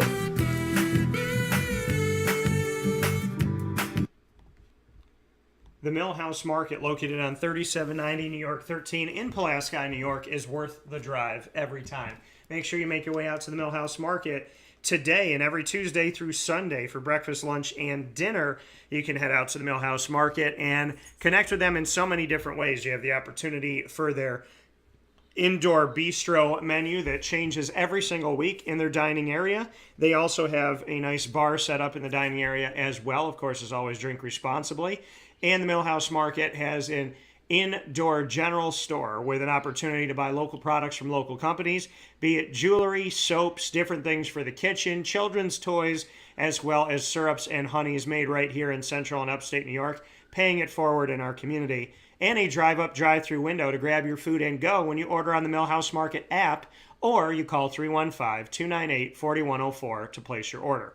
That's 315-298-4104 for the Millhouse, or to download their app on the Google Play or Apple App Store. You go to the Millhouse Market there, and you'll have their entire menu at your fingertips, including the sandwiches named after the families that helped to settle today's Pulaski.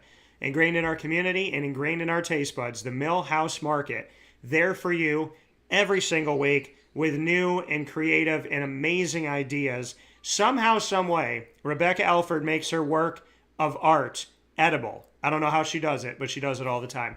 Make sure you head out there today. 3790 New York 13 in Pulaski, New York. Worth the drive every time. With that being said, here on Wake Up Call with Dan Tortora inside of the Cafe Kubal Studios. Wake Up Call, Dan Tortora, proud to be here with you every Monday through Friday from 9 a.m. to 11 a.m. Eastern Time. We're breaking down the bracket inside of the Cafe Kubal Studios, and we head back to it as Ross and I got a couple to do here with a half an hour to go in our broadcast. So we're going to jump to the Midwest bracket and give it up to Ross. Ross, tell us your picks in the Midwest. All right, Midwest bracket. Kansas 1 seed versus 16 seed. Well, the 16 seed is going to be a battle of Texas Southern or Texas A&M CC. I'm going to go with Texas Southern. They've been in the past in the tournament. I think they win that first 4 playing game. They will take on the Kansas Jayhawks, but in the end, there's no 16 versus 1 seed upset this year, unfortunately. But at least we've had one. Finally broke the curse of 16 seeds not winning. But Kansas is going to easily win. They go to the round number 2. 8 versus 9 seed matchup, close matchup. I'm going to go with Creighton, who's had lots of success in the tournament in the past. Creighton, a hard-nosed team. I think they beat San Diego State, the Aztecs. I think Creighton moves on to round 2 and will play at Kansas. And then I have another. There's my little drum. You're going to have to pay for these, buddy. These are top-notch. I can't give it away for free. This is top-notch sound effects, acoustics. 12 seed. I got another one. Just like I had UAB over Houston in the South bracket, I got the Richmond Spiders over the 5 seed Iowa Hawkeyes. You know it's going to happen one way or another. I think Richmond's the team to do it. They've been tough throughout the year. They've been tough in many tournaments past. Pulled off lots of upsets. Been a Cinderella story. Richmond, the 12 seed, is going to knock off Iowa. And in round number 2, they'll take on Providence. 4 seed Providence coming out of the Big East. They're going to knock off South Dakota State, the 13 seed matchup. Hard-nosed team. You can't knock off a hard-nosed team like Providence without, it's going to be a tough battle. So Providence is going to easily beat South Dakota State. They move on, take on Richmond in round number 2. Bottom half of the bracket, LSU, the Tigers, going to knock off 11 seed Iowa State. LSU, too much firepower. They're going to move on in round number 2. Wisconsin, the school that had the fight with Javon Howard and Michigan in the Big Ten. Hard-nosed Big Ten basketball, physical basketball. They're going to knock off 14 Colgate. It's not Colgate toothpaste. It's an actual college. They play Syracuse a lot of times to start the season. But Colgate, they'll be tough for a little bit. But Wisconsin pulls away, wins easily. They win big lead. 3 seed Wisconsin will take on LSU in round number 2. Then you got California, Miami, 7 versus 10 matchup. West Coast, East Coast, who's going to win that? I'm going to go with Miami. I'm going to go with the Miami Hurricanes. They're going to win 10 seed over 7 seed USC. Minor upset. It's going to be a tough battle. It's going to be exciting to see, but I think Miami, coming out of the ACC, played better basketball throughout the year. Tougher competition. Gave Duke a run for their money in the tournament, in the conference tournament this past week. I think Miami beats USC, and they will play in round number 2, Auburn. They're going to knock off Jackson State in the 15 seed matchup. Auburn, coming from the SEC, will take on Miami in the second round. Back up to the top of the bracket. Kansas is going to knock off Creighton. Creighton's glass slipper will shatter.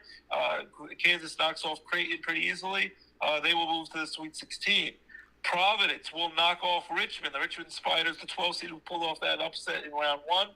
Their glass slipper will finally not fit anymore. Providence coming out of the Big East, too hard-nosed basketball, too tough to stop. They're going to knock off Richmond. They will take on Kansas in the Sweet 16.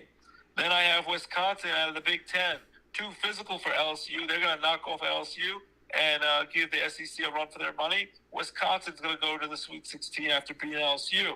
Then I have Auburn knocking off Miami in a close matchup, and I'm going to go with Auburn to take on Wisconsin in the Sweet 16. Too much for Miami to handle.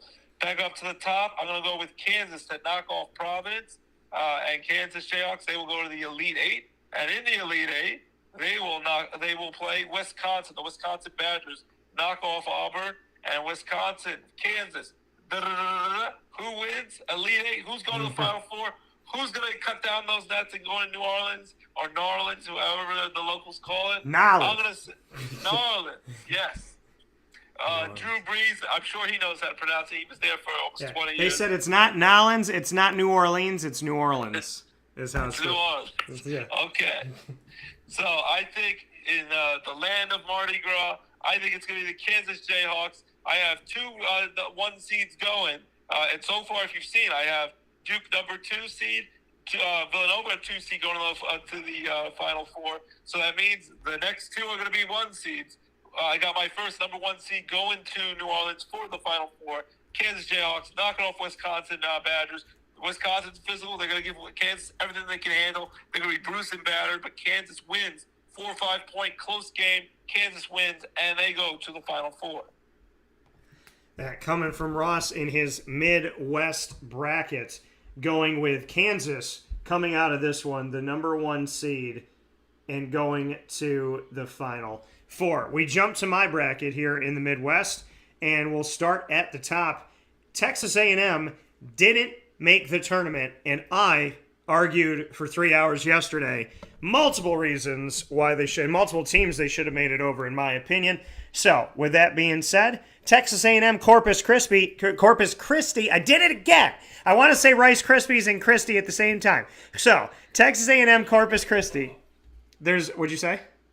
Snap, crackle, pop. Yeah, so there's only one Texas A&M in it, and Texas A&M do right by the Texas A&M that didn't make it. I'm picking Corpus Christi to make it. I'm going with Kansas over the 16 seed matchup here. I'm going with the Kansas Jayhawks. San Diego State and Creighton. I'm going with the Creighton Blue Jays. They're good to win a game or two. Sometimes they make it to the Sweet 16, but this is a team that is hard to pick like Wisconsin, because if you pick them, they lose. If you don't pick them, they win, it feels like sometimes. Iowa and Richmond, I really want the Spiders to win, so people stop talking about when the Spiders were the 15 seed and beat Syracuse. As the 12 seed, the Richmond Spiders took down Dayton in the championship game, Davidson was the number 1 seed in the A-10. Richmond and Iowa, tough game to pick. Iowa just won the Big Ten, and Richmond just won the A-10. And ultimately, for me, I'm going to go with Iowa, even though I hope Richmond gets this win. I hope Richmond gets it. I'll stop. And so, and then Providence against South Dakota State, the Jackrabbits. I got my Jackrabbit shirt from years ago. I'm going with Providence in this game, though. They had a very ugly showing against Creighton. They lost by almost 30 in the semifinals of the Big East, 85-58. But I'm going to pick Providence to bounce back. LSU and Iowa State. I'm going to go with Love Shack University. So I'm going with LSU in this one. Wisconsin and Colgate. I literally said, as the brackets were being unveiled, at Pizza Man Pub with Gene Waldron. Go back and watch the show. YouTube.com/WakeUpCallDT. Facebook.com/WakeUpCallDT. We did it, and I said, Wisconsin's that team that when I pick them, they lose. When I don't pick them, they win. So I feel like I need to pick them this year, and I was talking about it, and I said, who's going to be on the line? And then they put Colgate. The team that I know, the team that plays Syracuse every single year, the team that just beat Syracuse for the first time in, I think, 67 years, 100-85 in the Dome. Guess what, Wisconsin? You and I never see eye to eye in the tournament, and we're not going to do it again. Colgate, Red Raiders. Let's go. So I'm picking the Raiders. Sorry, they used to be the Red Raiders. That's an epic upset. Yeah. Congrats, buddy. I'm going with Colgate in this one. Colgate Raiders. You picked toothpaste over our badger. Oh, my word. Yeah, well, you know what? You know what? The honey badger needs to brush them teeth. Too much honey in it. So I'm going with Colgate, 14 seed, make it happen. Miami over USC. I'm not sold on all this love for the Pac-12. And so I'm going to go with Miami in this one. And I'm picking the Auburn Tigers at the bottom of the bracket that did not deserve a 2 seed over Tennessee, but they got one anyways. Kansas and Creighton. Creighton, I think, is going to get too much from Kansas here. I want to see Creighton move on. I really do. But they're a team like Wisconsin that's tough to pick in the tournament. Iowa and Providence. I am going with my man Ed Cooley and the Providence Friars to move forward here over Iowa. And then LSU and Colgate. I'm going to pick LSU to move forward here after I pick Colgate to win one. And I'm going to pick Auburn to face off against LSU. In the top of the bracket, Kansas. In the bottom of the bracket, in the Elite Eight, Auburn. And so the 1 versus 2 matchup here in the Midwest, for me, this is a little danger zone because Kansas has some moments and Auburn had some moments. Auburn had a really bad showing in the SEC tournament. Kansas is the team that you want to pick. You want to go with Bill Self. You want to think it could happen. But, folks, I'm going with Auburn in this one. Going with the number 2 seeded Auburn Tigers to come through. Against the selfie? Oh, my word. You're going to go against Bill Selfie. That's what I like to call it. Yeah, I'm going against the selfie stick, and I'm going with Auburn in this one. We're going to jump right to the East bracket here as I just laid down some of them upsets people were waiting to see. East region, Ross, final one. Starting with Baylor. What you got? The defending champion Baylor. Yeah. Defending champion Baylor, 1 seed. They're going to wipe the floor with 16 seed Norfolk State. Baylor, they're going to make a big run in this tournament, and they have the pedigree, championship pedigree to prove it. They'll do well here. Baylor over Norfolk State into round number 2. 8 versus 9 matchup, always a toss-up. Marquette always plays tough in the tournament, always battle-tested. Against North Carolina Tar Heels, this one can go either way. I'm going to give a slight advantage to North Carolina by about 3 or 4 points. Tar Heels win. They got that big win, knocking off Duke to ruin Coach K's going away party last home game in Cameron Indoor Stadium at Duke. North Carolina, they have that experience. They're going to get it done here. Tar Heels, close one, but they knock off Marquette in round number 2 to take on Baylor. Then you got 5 versus 12 seed matchup. Finally, I'm going to stick with chalk. I'm going to go with a 5 seed to beat 12 seed and not have a 12 seed pull off the upset. You're going to have either Wyoming versus Indiana. That could go either way, but I'm going to go with the Indiana Hoosiers. They'll find a way to beat Wyoming to get into that game after winning that playing game. But I think in the end, St. Mary's, who always plays Gonzaga tough, the other powerhouse school in that conference, St. Mary's will beat Indiana to move on to round number 2. St. Mary's will play another traditional powerhouse from the West Coast, though, because I think UCLA, the 4 seed, is going to knock off the land of where LeBron James came from, Akron, Ohio, 13 seed Akron, UCLA. Worst loss in Syracuse football history to the Akron Zips, an emaciated kangaroo who had a beer gut. Anyways, continue. Absolutely, that was an embarrassment. But a 4 seed UCLA with all that championship pedigree, John Wooden, Kareem Abdul-Jabbar, the Bruins, all those championship banners. It's been a while since they won a championship. But UCLA is going to knock off Akron easily. They'll take on St. Mary's in round number 2. Then we have Virginia Tech. The Hokies of Virginia Tech pulled off the epic upset. The little engine that could. I love my underdog Cinderella stories. My favorite of all time is Rocky. They found a way to knock off Big Bad Duke, and Coach K ruined his chance to win an ACC championship in the tournament last week for his final conference championship. Virginia Tech got it done. The 11th team Virginia Tech Hokies, they're not going to go quietly into that night. They're going to knock off the Texas Longhorns, knock off the 16 Texas. Nice upset. Don't mess with Texas. Well, the Hokies are about to. Virginia Tech's going to win, getting to round number 2. They're going to keep on building on the momentum from the ACC tournament. 3 seed Purdue is going to knock off Yale, the 14 seed. I'd love to go with Yale, but it's very hard to pick an Ivy League school. The Ivy League schools usually only get one that comes out of the Ivy League. They tend to not do well in the tournament. Cornell in the past has done okay. But usually the Ivy League schools, one and done. No matter how good they do in the Ivy League, it's just not up to the stuff of the competitive level from a big conference school. Purdue out of the Big Ten, too physical for Yale. I'm going to be secretly rooting for Yale. If you're a Gilmore Girls fan from Yale, my wife loves Gilmore Girls. We named our daughter Lorelai after the girl from Gilmore Girls. But in the end, I have to go against Gilmore Girls. I'm going to say Purdue. The Boilermakers beat Yale easily to go to round number 2 to take on Virginia Tech. Finally, the bottom half of the bracket, Murray State, the 7th seed, is going to knock off 10-seeded San Francisco. And in the end, they will face in round number 2 Kentucky. Kentucky, always a powerhouse with John Calipari. I know we can't stand him, Dan, because he's got all these violations. You would think he'd be booted from the NCAA from all the things he's done. The alleged unscrupulous things he's done, gotten wins and things taken away, banners taken away, but he's still trucking along with Kentucky. Kentucky's a powerhouse. They'll easily beat 15-seed St. Peter's to go round number 2, take on Murray State. Back up to the top of the bracket, Baylor versus North Carolina. North Carolina has been a powerhouse for years and years, but in the end, Baylor, the champion, is going to move on to the Sweet 16. They're going to crush North Carolina. North Carolina doesn't have the powerhouse team they've had in years past. They'll be lucky to get round 2, but Baylor moves on to the Sweet 16, easily beating them. St. Mary's, UCLA, this can go either way. I'd be rooting for St. Mary's to win this because it'd be nice for another small conference school besides Gonzaga to show that they're not just this weak conference school. They could be a powerhouse in their own right. But in the end, I think UCLA Bruins, they're the tougher team, too much firepower. UCLA is going to knock off St. Mary's and move on to Sweet 16 to take on champion Baylor.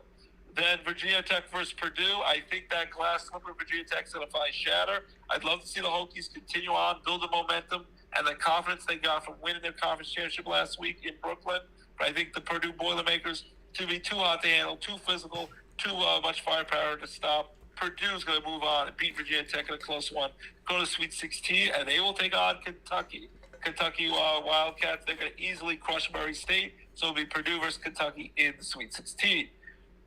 Then I have Baylor versus UCLA. I'd love to see UCLA really give Baylor a scare here, and I think they'll put a little bit of fear in them, but I think at the end, Baylor pulls away at the end, and Baylor continues on. They have the confidence. They have that pedigree of winning that title last year. That's going to really build their confidence to do well in this tournament this year.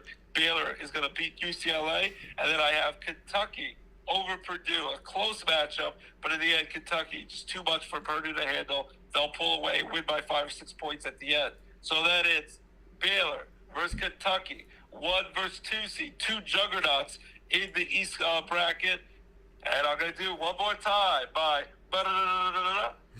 drum roll, please. Yeah. Who do we go with? I'll go with Baylor. Baylor's going to knock off John Calipari.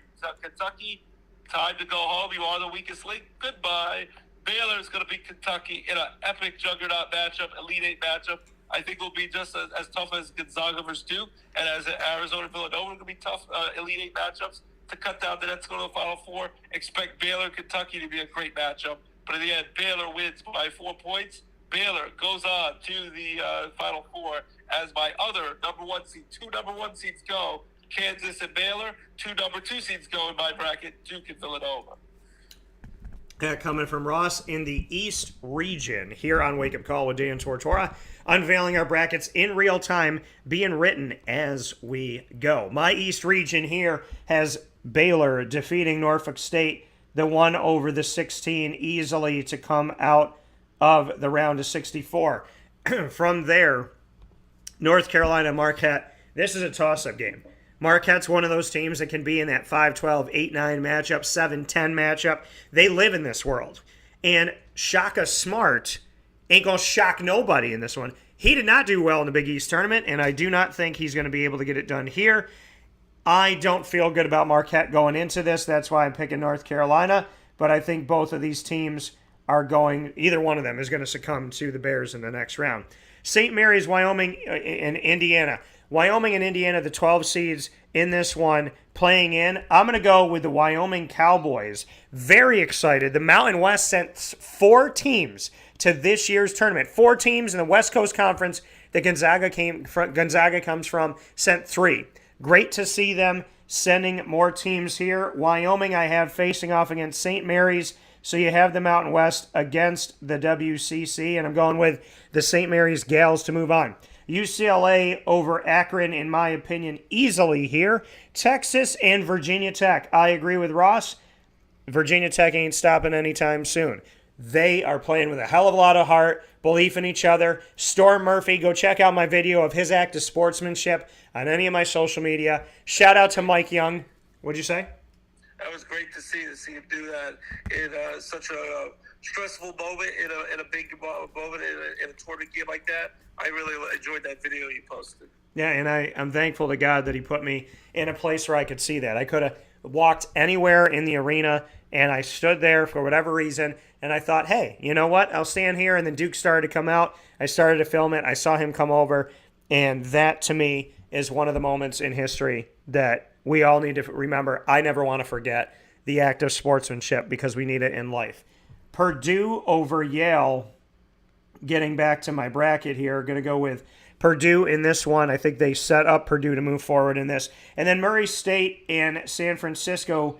Murray State Racers up against the Dons of San Francisco. I'm going with Murray to move on in this tournament. And I love that it's 7-10 because one of these teams is going to make it Murray. But I'm very excited about the Racers to move forward in this bracket. And then they're going to face off against the Kentucky Wildcats and the grease oil salesman that is John Calipari.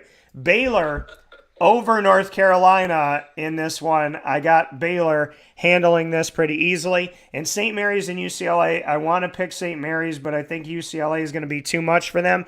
I am going to go against Ross's pick here and say that it doesn't end there for Virginia Tech. The Hokies will be bouncing out to the Sweet 16, and they will be on your Sweet 16 t-shirt this year, folks. Kentucky will move forward here, and they will have their banner in the Sweet 16 for now. Haha, John Calipari. Anyways, and then I'm going to have Baylor over UCLA to make it to the Elite Eight, as my pen here writes Baylor in a fun way. And I'm going to have Kentucky as well. So a little bit different from Ross, but the same Elite Eight. And I'm going to pick Baylor, the defending champions of the tournament, to return to the Final Four. So with that being said, Ross, it is now time to go to the blank slate here and for you to tell us your Final Four, who's making it to the championship game, and what's the score?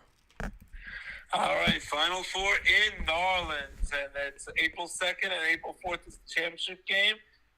This is going to be a big-time matchup. Duke versus Baylor, the defending champions. Coach K, one last hurrah. He's won 3 gold medals as the head coach of Team USA Dream Team. He's won 5 national championships during his illustrious career, coaching for Duke all those years, for over 40 years. I think Duke is going to continue this magical run. They might make a movie about this when they make the Coach K Lifetime story, whether it be a TV movie or a movie that goes to the theaters or Netflix or whatever. Coach K, I think, is going to make a deep run and continue this magical run to try to go out on top. Duke is going to beat Baylor in a close one, and the defending champions will be dethroned. We will have a new national champion this year. Duke is going to beat Baylor. I'll go say that's going to be like a 3-4 point game, real close game. And then on the other side, I'm going to go with Villanova, Jay Wright, to knock off the Kansas Jayhawks. I'm going to say that Bill Selfie is going to get snapped by Villanova. Villanova, Jay Wright, you can't beat him in the tournament. He's ready to roll, and I'm going to go with 2-seed Villanova. It's going to be a battle of the twos. It's going to be Taco Tuesday. It is a Tuesday, and it's going to be Deuces Wild. Duke, the 2-seed, is going to knock off Baylor. 2-seed Villanova is going to knock off Kansas, so both of the number 1 seeds get knocked out. And then I have Duke, Villanova, Coach K, Jay Wright, legendary coaches. Legendary coach about to go out. Is going to go out on top. Will Jay Wright win a 3rd national title? Let's see what's going to happen. National championship game, April 4th in New Orleans.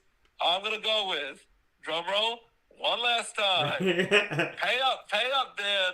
Da-da-da-da-da-da.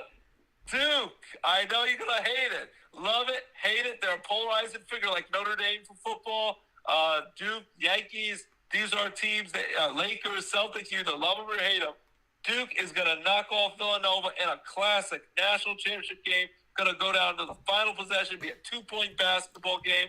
It's going to be an epic one. Actually, not a 2-point game because I didn't have it as a 2-point game. I'm going to say it's going to be down to the wire to the end. Some free throws, some things will happen late. I'm going to say Duke actually wins this 69-63, a relatively low-scoring game over Villanova and Jay Wright. Duke wins Coach K wins his 6th national championship, gets to retire, go out on top one last time, Hasn't won a Boo! hasn't won a national title since 2015. That's what I say about your pick when you don't have courage. Let's go for the underdog. We go boo. Well, you can love it or hate it. Everyone hates Chris. Everyone hates Christian Leitner. Everyone hates Coach K. Duke is going to shove it up their mouth and eat a nasty sandwich. You got some coal in that Christmas stocking in March. Boo. Duke is going to get it done. Wins their first national title in 7 years. Coach K goes out on top, wins that national title. In the end, he gets the last laugh because people were teasing him that they lost that final game at home against North Carolina. The final home game against Duke with Jerry Seinfeld out of all people. All these celebrities were paying over $5,000 a seat. In the end, it doesn't matter.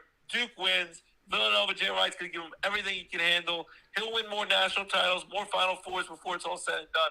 Jay Wright still has many great years to go as a coach for Villanova. Hopefully he stays there for the rest of his career, doesn't get lured to the NBA, because that's where he belongs, just like Coach K belonged in college basketball.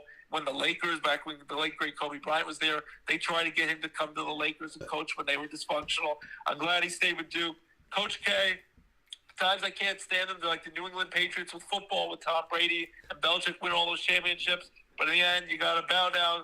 Duke, Coach K, they do it right. They don't have scandals. They find a way to win, and they are a lustrous program. I don't know what they'll be once Coach K leaves. Hopefully he set a standard that they can win and succeed without him. It's going to be a challenge without Coach K. But I think in the end, Coach K, Duke, go out on top, win that sixth national championship over Villanova, 69-63, and they cut down the nets one final time in New Orleans. Duke is my 2022 national champion. It's funny that you just said all that stuff because the feed dropped the whole time you were talking about Duke, and now it's back up again, so I heard it, and nobody else did. Boo. So anyways, just kidding. So Ross's Final Four: Duke versus Baylor, 2-1 respectively. Villanova versus Kansas, 2-1 again, and he's got Duke and Villanova. Coach K versus Jay Wright, Duke over Villanova in the national championship of the NCAA Men's Division I tournament, 69-63 in favor of Coach K. And I respect Coach K, and I have a great time talking with him, and we've had some awesome conversations, including recently. Go and check it out on all of our podcasting platforms. Search Wake Up Call with Dan Tortora. You can go to Podbean right now, wakeupcalldt.podbean.com, to hear Coach K talk about Syracuse in the ACC. Him very happy that move was made by the Atlantic Coast Conference, as well as his thoughts on Buddy and Jimmy Boeheim. So you did a great job, Buddy, that coverage, and I like that you were asking about Buddy and about the suspension. You did, as always, did great coverage. Yeah, I just can't help myself. Like I enjoy talking with Coach K, but whenever you say Doug, boo, boo. So, anyways, free Buddy. It's not over. They deserve to still be playing. Jim Tan Longwood. So I'm going to go to my Final Four here. I will give, if Longwood somehow wins, I'll give you $100.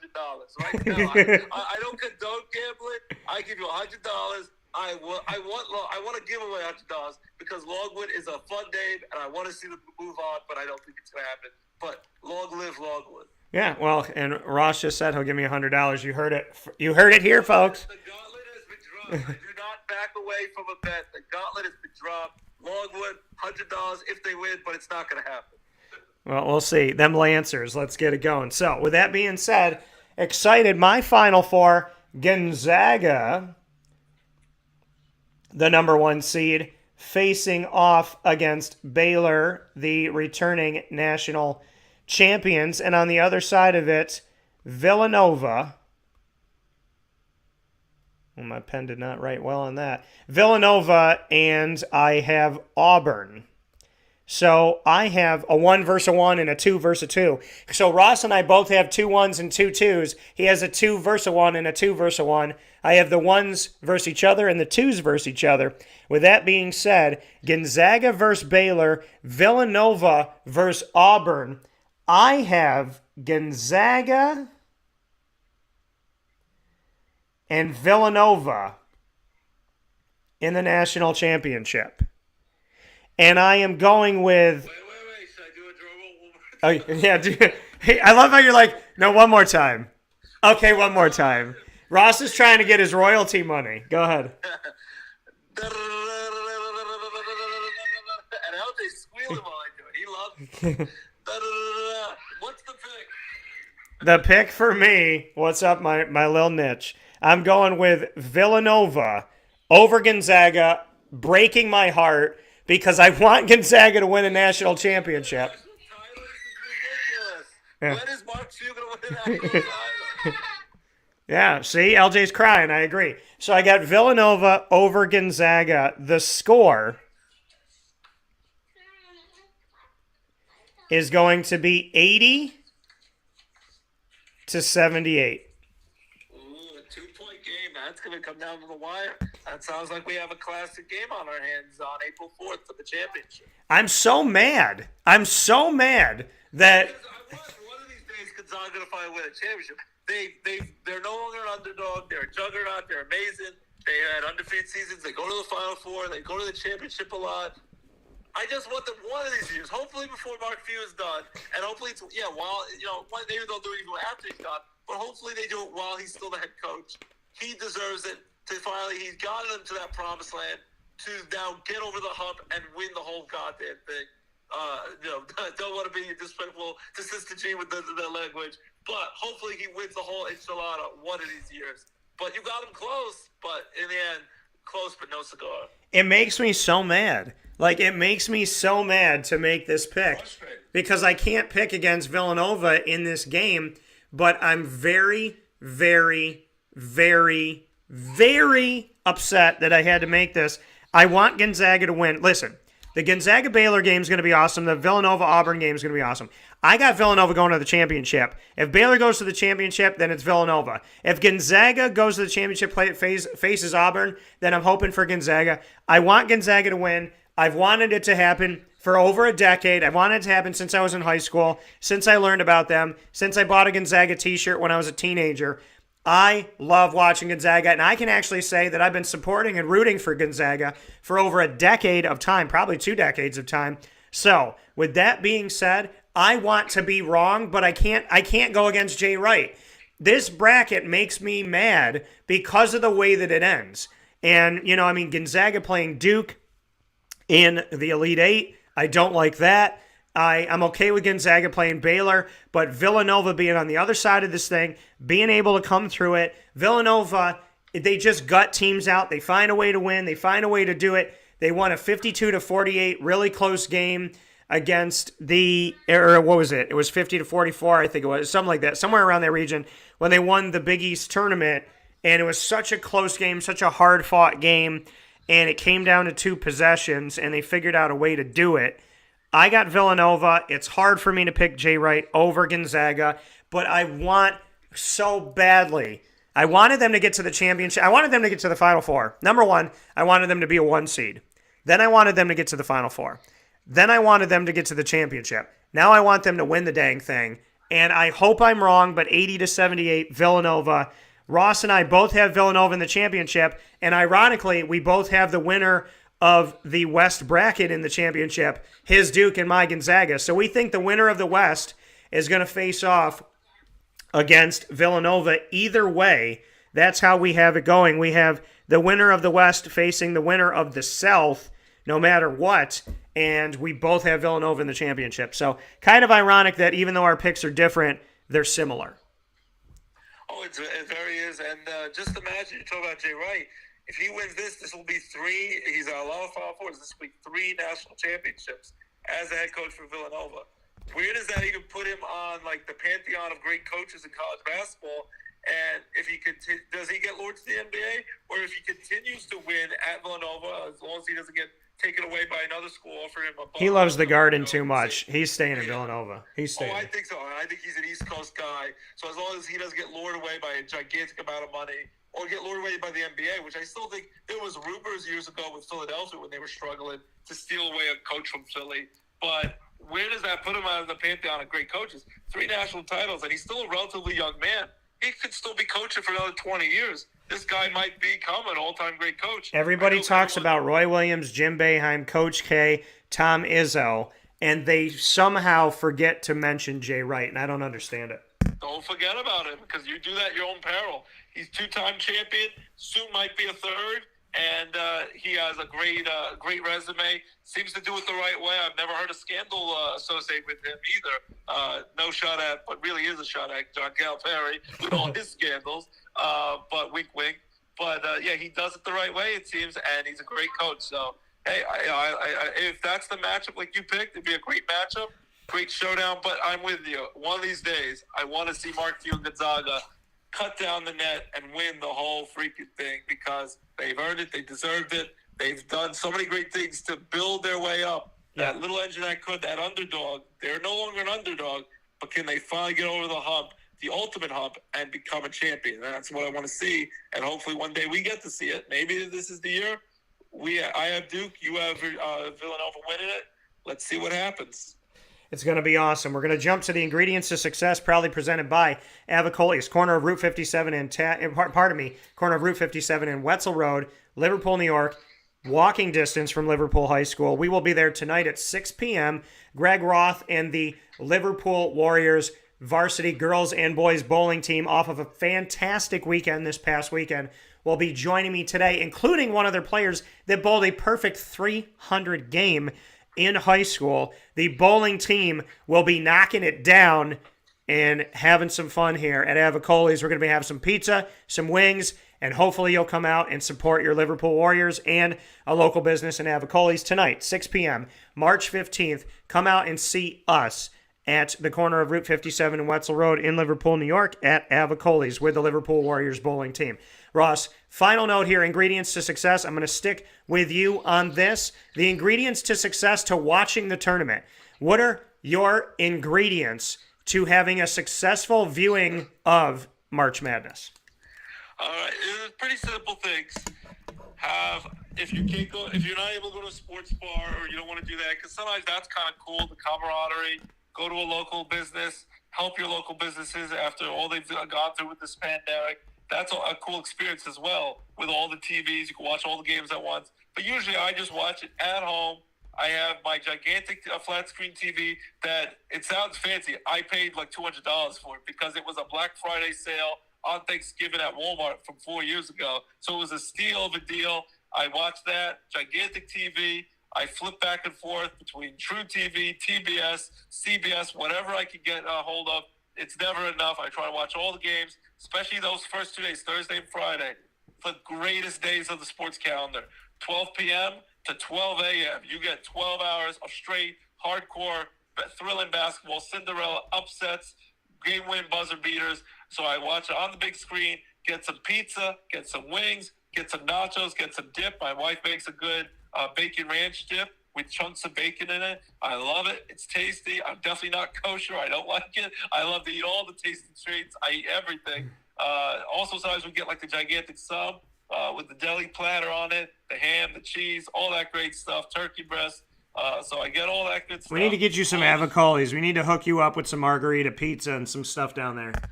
I would love it. I want to try this pizza because I want to be like the Barstool Sports Portnoy with his pizza reviews. I watch them every night on YouTube with my wife. We would love to judge all pizza places on a 1 to 10 scale, and I would love to try Avicolli's pizza. So I would definitely love to check that out. So yeah, definitely pizza, subs, wings, the nacho chips, the dip. You got to get it all on. And then I still stuff myself with more. It's basically like Thanksgiving. You wash, rinse, repeat. The tryptophan makes you go to sleep while watching the game go. Then you wake up, you eat some more, watch some more basketball. So then I eat some cheesecake, some ice cream, some brownies, some cookies. Then for a little bit of health, I eat a banana, more like a banana split with ice cream. Sometimes I eat banana. Brownies, nachos, cookies, subs, a banana. Brownies, nachos, cookies, subs, again, an apple. You know, I mean. So I could be cheeky. I eat like a little cutie orange, not a real orange, a little cutie orange. So that's just for health purposes. And then I eat some more garbage, more junk food, some more chips, more fried food, some greasy French fries. I love the waffle fries are good. The steak fries are good. Waffle fries are good. The curly fries are really good, especially if you go to Arby's or even Sheetz. Don't want to drop names, but I did, so hopefully they'll send me some curly fries. So eat a lot of junk food, eat a little bit of fruit and vegetables for health. If you have to eat cucumbers and carrots, make sure you have lots of tasty dip. a lot of ranch dip, so it covers the taste of the health. So you can be somewhat healthy, but you can also make some bad decisions. And just have a good time. Enjoy it. YOLO, you only live once. Eat all the great junk. Watch it with your loved ones. Watch it with friends if you have friends coming over or you're going over to see some friends. I love that. Watch it with friends if you have them. If not, maybe you can buy some. Maybe with $100 when Longwood wins, pulls off the upset, I give you $100 and then you can buy some friends. Whatever you need to. If you have it. If not, watch it by yourself in your command center at home in your basement, or watch it with your loved ones. Make your wife, ask her nicely if you can watch the games with her. If not, go down to the basement and watch the games. Let her watch the Hallmark movies if that's what she wants. But my wife sometimes will actually let me watch some games with her, especially if she likes to watch games late when it's thrilling and it's exciting, comes down to the buzzer. She can't watch the full game because she's not the biggest of basketball fans, but she loves to see the excitement and when the fans storm the court and all that stuff at the end. So she loves the thrill and exciting moments, the last few minutes of the game. So have friends and family, watch it by yourself, whatever. Enjoy it, eat tons of junk food, enjoy all the great food. Watch it. You have to watch these games on a gigantic screen if you can. You know, they sell them real cheap. You can rent them at Aaron's. You will go to a sports bar, watch it on a big screen because it's just like watching a movie in IMAX or XD. I enjoyed the great new Batman movie. I'm telling you got to watch this, buddy. You'll love it. You got to watch that on a gigantic screen, not just HBO Max when it comes there next month. You want to watch or the new Spider-Man movie that just came out today on you can rent it. You want to watch it on a big screen, a big movie. You want to watch these games on a gigantic screen. Sit on a comfy couch or recliner, lay back. If you take a nap during the game, that's okay. That's not a faux pas. And just enjoy all the tasty treats. So lots of food, some family and friends if you can. And lots of food, some family. Not too much family. It's like your family is the cutesy orange you're eating. Lots of lot of fun by myself, little cutesy time with family, and then back to by myself. If they annoy you too much, go down to your command center basement, watch it on your own. I love that. Watch the game with your wife, unless she doesn't let you, and then go watch it in the basement. I love that. Yes. Whatever needs to happen, you still need to watch these games. This is a life or death crisis situation. You need to watch these games. So if she doesn't let you watch it upstairs, you go downstairs like a hermit, like a little rodent, a little mouse on the floor. Watch the game. You know what? Get in a fight with your spouse this Thursday, Friday, Saturday, Sunday. Get in a fight with your spouse so that they tell you to sleep on the couch. Because typically in most households, the couch has the main television.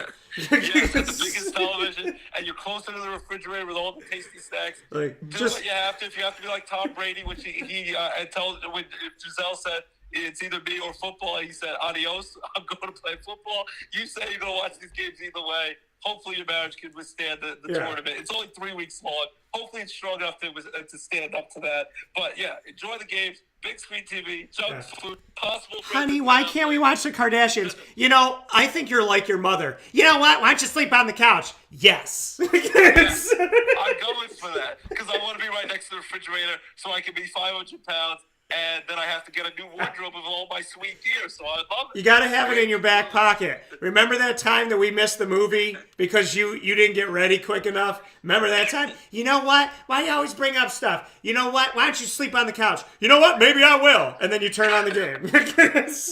Absolutely. You gotta enjoy all that food, enjoy the games, and you can't take it for granted anymore because we had a pandemic. We had a lot of bad stuff happen. We had a tour wiped out 2 years ago. We finally got it back last year. But then there was a team that ended up having a forfeit a game because COVID still reared its ugly head last year. That was a mess. So hopefully no craziness this year. Hopefully everyone gets to play.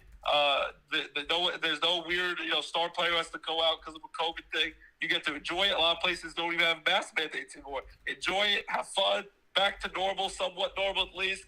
And just have a great time and enjoy the madness of March. It's exciting. It kicks off tonight on the Ides of March. And enjoy it. I love March Madness. It's the greatest time of the year. It's Christmas for sports fans and college basketball fans. Let's enjoy it, everyone.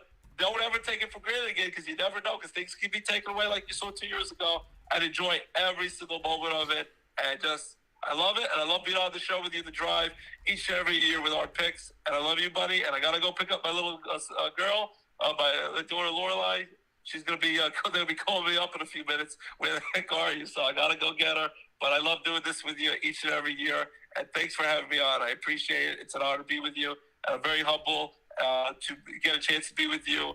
And I'm very proud of all the success and keep on doing the great work. And I love you, buddy. I love you too, brother. Go pick up the niche, and I look forward to talking with you soon. All right, be good. Take care. That coming from Ross here on Wake Up Call with Dan Tortora, where sports meets that thing called life. We got to take a final step aside on Wake Up Call with Dan Tortora. We'll be back right after this fast break.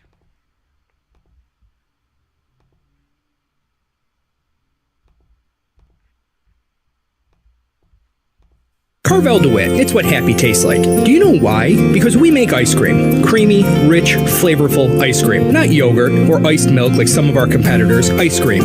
Fresh, by hand, daily. For the calorie conscious, we have something new for you. Our new Carvelite. Same great flavor, creaminess, and texture of our regular ice cream with only 35 calories an ounce. So whether you want an ice cream cake, flying saucer, dasher, carvalanche, hard or soft ice cream, we will satisfy your craving with our fresh, handmade regular or new Carvelite ice cream. Carvel DeWitt. It's what happy tastes like.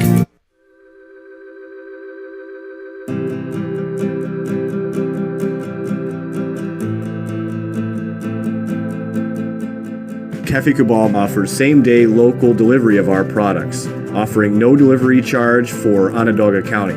Shop cafecabal.com for fresh roasted coffee beans, cold brew, travel mugs, and all your essential Cafe Cabal needs. Cafe Cabal, coffee for the soul.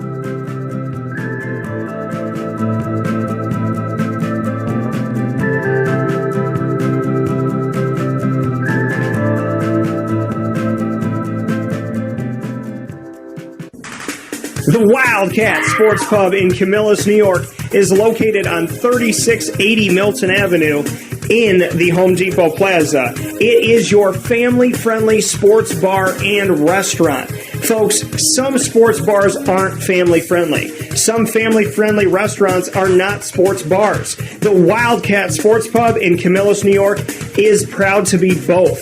It is that marriage that you've been looking for years. The Wildcat Sports Pub is your home base for your sports bar and restaurant needs, games for the kids, indoor and outdoor activities, and enough things on the menu to come back every single week and get to try something new. They're open Sundays from noon to 8 p.m., Monday through Wednesday, 11 a.m. to 11 p.m., and Thursday through Saturday from 11 a.m. to midnight. For reservations and party information, call 315-487-2222 for the Wildcat family-friendly sports pub and restaurant.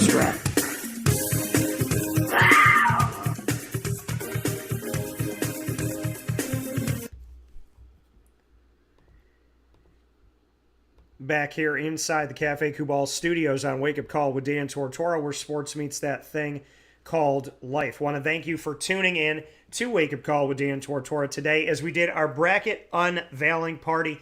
So excited for this. Sunday, we got to go out to Pizza Man Pub on 50 Oswego Street in Baldwinsville, and Syracuse Orange basketball alum and Long Island native Gene Waldron got to join me from Pizza Man to speak on Syracuse's season in review and to unveil the brackets to you on the selection day. As they were being released, we were commenting and letting you know and sharing that with you. So if you were out and about, we got to potentially, which is really cool, and I can't even believe I've ever been able to do this, but we got to maybe unveil the bracket to you for those of you that were watching and listening out and about. So thank you for that. Then yesterday, I got to do the Field of 68, breaking down the entire bracket, giving you information on all 68 teams so that you have no excuse to not know something about everyone that's in this year's tournament. Literally gave you information on every single team in the men's Division I NCAA tournament bracket. And then today, Ross and I, in real time,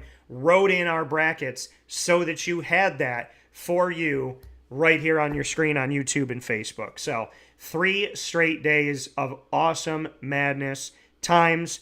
And the morning after the madness is what the special is going to be called all throughout here on Wake Up Call with Dan Tortora as we cover the NCAA tournament for Division I men's basketball. I want to thank everybody for tuning in live every Monday through Friday from 9 a.m. to 11 a.m. Eastern Time on youtube.com, facebook.com, and mixlr.com, all /wakeupcalldt, and of course on facebook.com /livenowdt, and on wakeupcalldt.com's homepage. Once we're there, you can search Wake Up Call with Dan Tortora, or one word, Wake Up Call DT, on MixLR, Stitcher, Spotify, YouTube, iTunes, and Apple Podcasts, iHeartRadio, TuneIn, and Podbean. Once again, search Wake Up Call with Dan Tortora on any one of these outlets, or one word, Wake Up Call DT, to get our archive. Thanks to our Central and Upstate New York partners, Cafe Kubal, Carvel DeWitt, the Wildcat Sports Pub, PB&J's Lunchbox, Canine Camp Dog Daycare, Avicolli's Canine Campground Dog Boarding, Ma and Pa's Kettle Corn, and Popcorn Factory. Go to maandpazpopcorn.com anywhere in the country and get your kettle corn and popcorn ready, as well as all of their snacks delivered to your doorstep at maandpazpopcorn.com, so you don't watch March Madness alone. Honda City of Liverpool, Millhouse Market, Pizza Man, Victory Sports Medicine and Orthopedics, Mother's Cupboard, and Chick-fil-A Cicero and Chick-fil-A Clay. Wake Up Call with Dan Tortora is also the proud multimedia marketing partner of your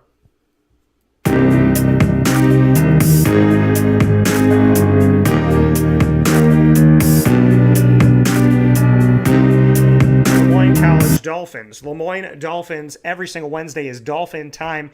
Wednesdays at 9 a.m. Eastern Time. Set it and keep it. Every first and third Wednesday of the month is AD and DT with Athletics Director Bob Beretta and myself, Dan Tortora, bringing you topics every single first and third Wednesday of each month at 9 a.m. exclusively on Wake Up Call. And every second and fourth Wednesday is the Dolphin Dive, where we dive into stories from coaches, players, as well as staff members, future Dolphins, and alumni. Make sure you connect with Dolphin Dive every second and fourth Wednesday on Wake Up Call, being unveiled at 9 a.m. Eastern Time. You can get all of our specials and all of our coverage of Lemoyne on our social media, on Facebook, Twitter, and Instagram. And, of course, you can go to youtube.com /wakeupcalldt, click subscribe, and go to the Lemoyne tab on wakeupcalldt.com. Get more information at LeMoyneDolphins.com.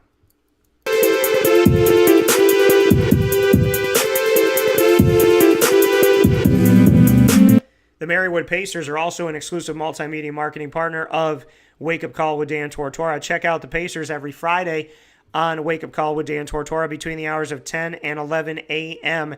You will see the Pacers with us in our Pacer Pride exclusive specials featuring Executive Director of Athletics Pat Murphy, as well as coaches and student athletes throughout the year. Make sure that you're always here with us, and on youtube.com /wakeupcalldt, you can get the archive of our Pacer Pride specials. Subscribe there and go to Marywood's tab on wakeupcalldt.com. For more information on your Pacers, go to marywoodpacers.com.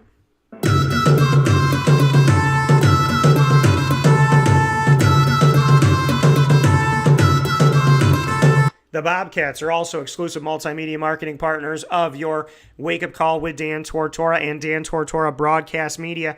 Coverage here of the Bobcats happens every single month with Bobcat Buzz. And there was so much between February and March so far that you can go check all that out by going to the BSC SYR tab on wakeupcalldt.com, which stands for Bryan and Stratton College of Syracuse. And, of course, you can go to youtube.com /wakeupcalldt and subscribe for the archive of Bobcat coverage. For the Bobcat Buzz with Clay Gagan, Sherman, Dan Frasina, their teams, as well as Alex Grigorita, Nick Dmitrievsky, Sean Peak, and everything we got coming up, check out your Bobcats by going to syracuse.bscbobcats.com for more information, and connect with us on youtube.com /wakeupcalldt and the BSC SYR tab on wakeupcalldt.com. With that being said, this has been the bracket unveiling, as Ross and I, for years, have brought you The Drive. D for Dan, R for Ross, capitalized in the word drive. The Drive to the National Championship. Ross and I giving you our brackets in real time, writing them on the screen for you as you watch on Facebook and youtube.com, both /wakeupcalldt.